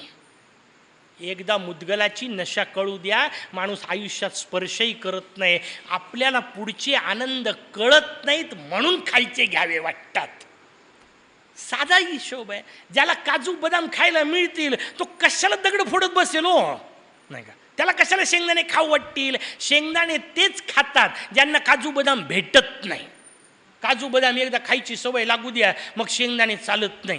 तो अश्वत्थामा आठवा ना, त्या अश्वत्थाम्याच्या आईने त्याला शेवटी गरिबी होती घरी, त्या गरिबीमध्ये पाण्यामध्ये दूध म्हणून पीठ कालवून दिलं आणि ते पीठ खाल्लेलं हा प्यायचा. याला माहीतच नव्हती दुधाची चव, लहानपणापासून कधी दूध पिलंच नव्हतं. याला वाटलं दूध असंच असते, तो तसंच पित राहिला. आपले असंच नाही आहे का अश्वत्थाम्यासारखं, नाही का. आपल्याला पुढचं सुख कळलेलंच नाही आहे, आपण याला सुख म्हणतोय आणि तेच पित राहतोय. काय अश्वत्थाम्यापेक्षा वेगळा आहे? मग अश्वत्थाम्याच्या डोक्यावर एक कायमची जखम होती, तशी आपल्या डोक्यावर एक कायमची जखम आहे. सुखी होतच नाही आणि मरतच नाही, जगतही नाही मरतही नाही. अश्वत्थाम्यापेक्षा आपली अवस्था वेगळी नाही. हे सगळे पात्र आपल्यात आहेत, समजून घेण्याचे पात्र आहे. तो नुकतं दुधाचं ते नावाने ते पिठाचं पाणी पित होता. एक दिवस त्याने चुकून मित्राकडे खरं दूध पिलं, त्यानंतर त्यांनी पिठाच्या पाण्याला तोंड लावलं नाही. कारण त्याला आता खऱ्या दुधाची चव कळली. अशी एकदा या खऱ्या दुधाची चव कळू द्या, मी तुम्हाला गॅरंटी देतो, फालतूच्या गोष्टीला तोंडच लावत नाही. अनुभवाने सांगतो. नको त्या गोष्टीच्या इच्छाच माणसाला होत नाही, कारण कळलेलं आहे खऱ्या दुधाची चव काय आहे. ही चव ज्यांना कळत नाही त्यांना संध्याकाळी हेलकावे खावे लागतात. ही चव एकदा कळू द्या, मुखावर एकदा नाम बसू द्या, दुसरं काही घ्यावंच वाटत नाही. हे होतं, लक्षात घ्या. संतांनी सांगितलं नाही, आपल्या अनुभवाला आलं पाहिजे, त्याचा विचार आपल्या समोर सांगितला. आणि मग उरलेल्या सगळ्या कथांच्या बाबतीत लक्षात ठेवायचं, कथा या फक्त रोचनार्था फलश्रुती, बरं वाटावं म्हणून दिलेल्या असतात. कथा फक्त आनंद मिळावा म्हणून असतात. लहान लेकरांना जसा विषय असतो की लाडू दिल अभ्यास कर, संडासात कोण दिल अभ्यास कर, आपल्याला हे दोन्ही नाही करायची वेळ आली पाहिजे ना. आता मी इथून सांगू का, तुम्ही पुढच्या वेळा मुद्गल पुराणाचं पारायण केलं तर मी तुम्हाला 21 मोदक देईल, किंवा मी सांगू का कोंडून ठेवील? इतके लहान का आता आपल्याला कळलं पाहिजे आणि आपण कळून केलं पाहिजे, तरच मोठे झाले ना. नाही तर मग त्या लहान लेकराचीच अवस्था आहे. मुद्गल वाचल्यानंतर तुम्हाला तुमच्या आयुष्यातले छोटे छोटे प्रश्न संपतात असं ज्यांना वाटतं, आणि त्याच्यासाठी जे मुद्गल वाचतात ते काय लाडू करता अभ्यास करणारे पोरं आहेत. आता दुसरं काय म्हणू, पण हरकत नाही, लाडू करता केला तरी अभ्यास कामाचाच असतो. सुरुवातीला लाडू करता करा, नंतर लक्षात येईल की लाडू मिळायचा असेल तर तो व्यवहारातला मिळून उपयोग नाही, कारण तो जास्तीत जास्त 3च दिवस टिकतो. पुढला मोदक मिळायचा असेल तर त्याला मोदकधारी शिवाय पर्याय नाही, आणि मोदकधारी कळला की मग बाकीचे पदार्थ खाऊ वाटत नाही. त्या पदार्थाचं वैभव आहे, लक्षात घ्या. एकदा मोदक खाल्ला की त्याच्यानंतर दुसऱ्या कशाचीच चव लागत नाही. एवढा तर अनुभव आहे ना आपल्याला, बाकीचं जाऊ द्या. मोदकाची चव एकदा घेतली की उरलेले ताटातले कुठलेच पदार्थ त्यांची चव लागत नाही. तसं एकदा हा मोदक कळला की बाकीच्या सगळ्या चवी नष्ट होतात. हे ज्याला कळलं आणि त्याच्यानुसार ज्यांनी केलं त्याची झाली ती चतुर्थी. बाकीच्यांचा फराळातला बदल. फराळातला बदल हरकत नाही, त्यालाही मूल्य आहे, तेही करावं नाही मी कशालाही म्हणत नाही. कारण एक गोष्ट लक्षात ठेवा, भारतीय अध्यात्माचं हे वैभव आहे, हे कशालाही नाकारत नाही. जे करताय तेच चांगलं, इथून पुढं आणखीन चांगलं करा. वाईट म्हणायकरता नाही बसलेलो, नावं ठेवायकरता नाही बसलेलो. नावं फक्त एवढ्या करता ठेवतोय की अरे पुढे सरकले पाहिजे ना. हेच वर्षानुवर्ष करायचं तर मग काय केलं, पुढे सरकले पाहिजे. पण हरकत नाही, पुढे नाही सरकले चालेल, निदान मागं जाऊ नका. वारंवार ते सांगतोय. चतुर्थीचा हिशोब आपल्यासमोर सांगितला आणि मग सांगितलं अशी चतुर्थी करावी, त्याचं उद्यापन कसं करावं तेही सांगितलं. पण ते सकाम उपासकांसाठी आपल्या काय कामाचं, आपण उद्यापन करायचंच नाही. चतुर्थी कुठपर्यंत करावी ते कबीरांनी सांगितलं तसं, राम राम रटते रहो यही तुम्हारो काम, जबके दीन दयाल के झनक पडे ना कान. किती दिवस म्हणायचं, त्याचं उत्तर आहे तो ओ म्हणेपर्यंत. आईला हाक किती वेळा मारता? काम असलं आईचं की आई सोडून देता का दुसऱ्यांदा हाक मारणं? पुन्हा आई आई आई आई. ती तिकडून ओ म्हणेपर्यंत मारता की नाही हाक? बस हाच नियम लक्षात ठेवायचा. गजानन गजानन गजानन किती वेळा? त्यांनी तिकडून ओ म्हणतेपर्यंत. जोपर्यंत तो ओ म्हणत नाही तोपर्यंत समजून घ्या आपली हाक मारण्यातली ताकद कमी पडत आहे. पोरग जसं आपल्या हाक मारण्याची तीव्रता वाढवतं, ते आईमधला जसा रिदम वाढवतं, तसा आपल्या गजाननचा रिदम वाढवायची गरज आहे. कारण आणखीन त्यांनी ओ दिली नाही. जोपर्यंत तो ओ देत नाही, साधा हिशोब आहे. ठीक आहे, कदाचित पटकन देईल न देईल, मधल्या काळात एखाद्या वेळा देह पडेल, स्वानंदाच्या दारात जाऊन पोचाल. पण एक मजेदार गोष्ट तुम्हाला सांगू का? समजा तुम्ही माझ्याकडे आले, पद्धत असते दार वाजवता, दार बंद असतं, तुम्ही दार वाजवता, मी आतून काय विचारतो? ठरलेला प्रश्न आहे, कोण आहे? तुम्ही बाहेरून मस्त उत्तर देता, कोणतं? मी आहे. जगातलं अद्भुत उत्तर आहे.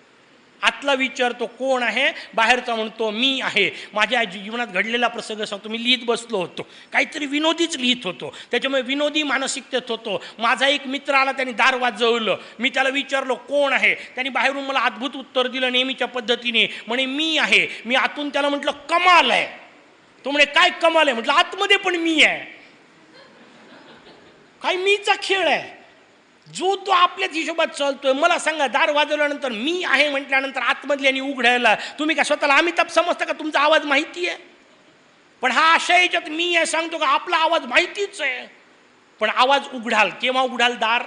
त्याचं उत्तर आहे बाहेरचा जेव्हा नुसतं मी आहे असं म्हणेल तेव्हाही दार उघडता. पण केव्हा उघडाल? जेव्हा आवाज ओळखीचा असेल. एक दिवस लक्षात ठेवा, स्वानंदाच्या दारात जायचं आहे, तिथं जाऊन दार वाजवायचं आहे. मोरया केव्हा उघडेल? जेव्हा त्याला आवाज ओळखीचा असेल तेव्हा. आणि त्याला आवाज केव्हा ओळखीचा असेल? जेव्हा रोज त्याला हाक मारलेली असेल. माझा आवाज निदान त्याच्या ओळखीचा झाला पाहिजे. दार वाजवल्यानंतर त्यालाही वाटलं पाहिजे चला आतमध्ये घ्यायला हरकत नाही. निदान एवढं करणे याला चतुर्थी म्हणतात. आपला आवाज मोर्याच्या परिचयाचा.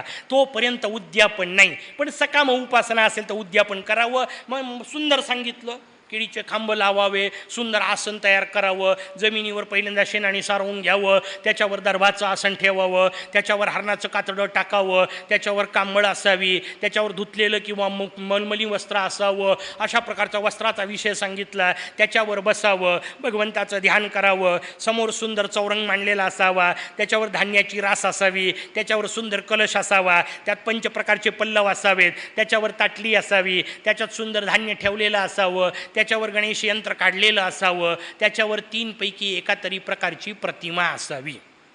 पूजा थोडी सांगत बसतोय, बाकीचे सगळं समजून ज्ञान उरलेलं माहिती आहे तुम्हाला. 3 प्रकारची पैकी एक प्रतिमा असावी. एक सांगितली पार्थिव प्रतिमा, याचा अर्थ मातीची नाही. इथल्या पार्थिव शब्दाचा अर्थ धातूची किंवा रत्नाची.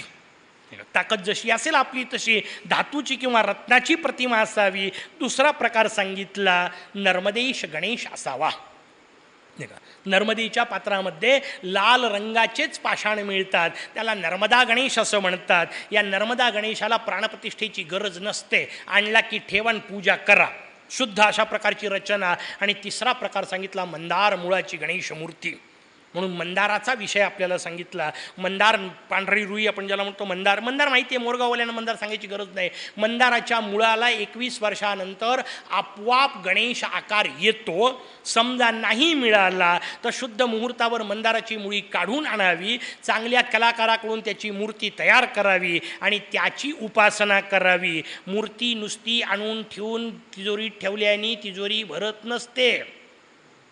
मूर्ती किती मिळाली तरी, कारण त्याचाही धंदा होतो आजकाल, नाही का, धंदा करायकरता उपासना नाही. मूर्ती आणावी, समोर ठेवावी, रोज त्याची उपासना करावी. या 3 पैकी एका तरी गणेश उपासनेनी चतुर्थीचं व्रत करावं. 3 पैकी एका तरी मूर्ती समोर, म्हणजे सगळ्या इच्छा पूर्ण होतात. तशा इच्छा पूर्ण होवो अशी प्रार्थना करून आजच्या पुरतं थांबू.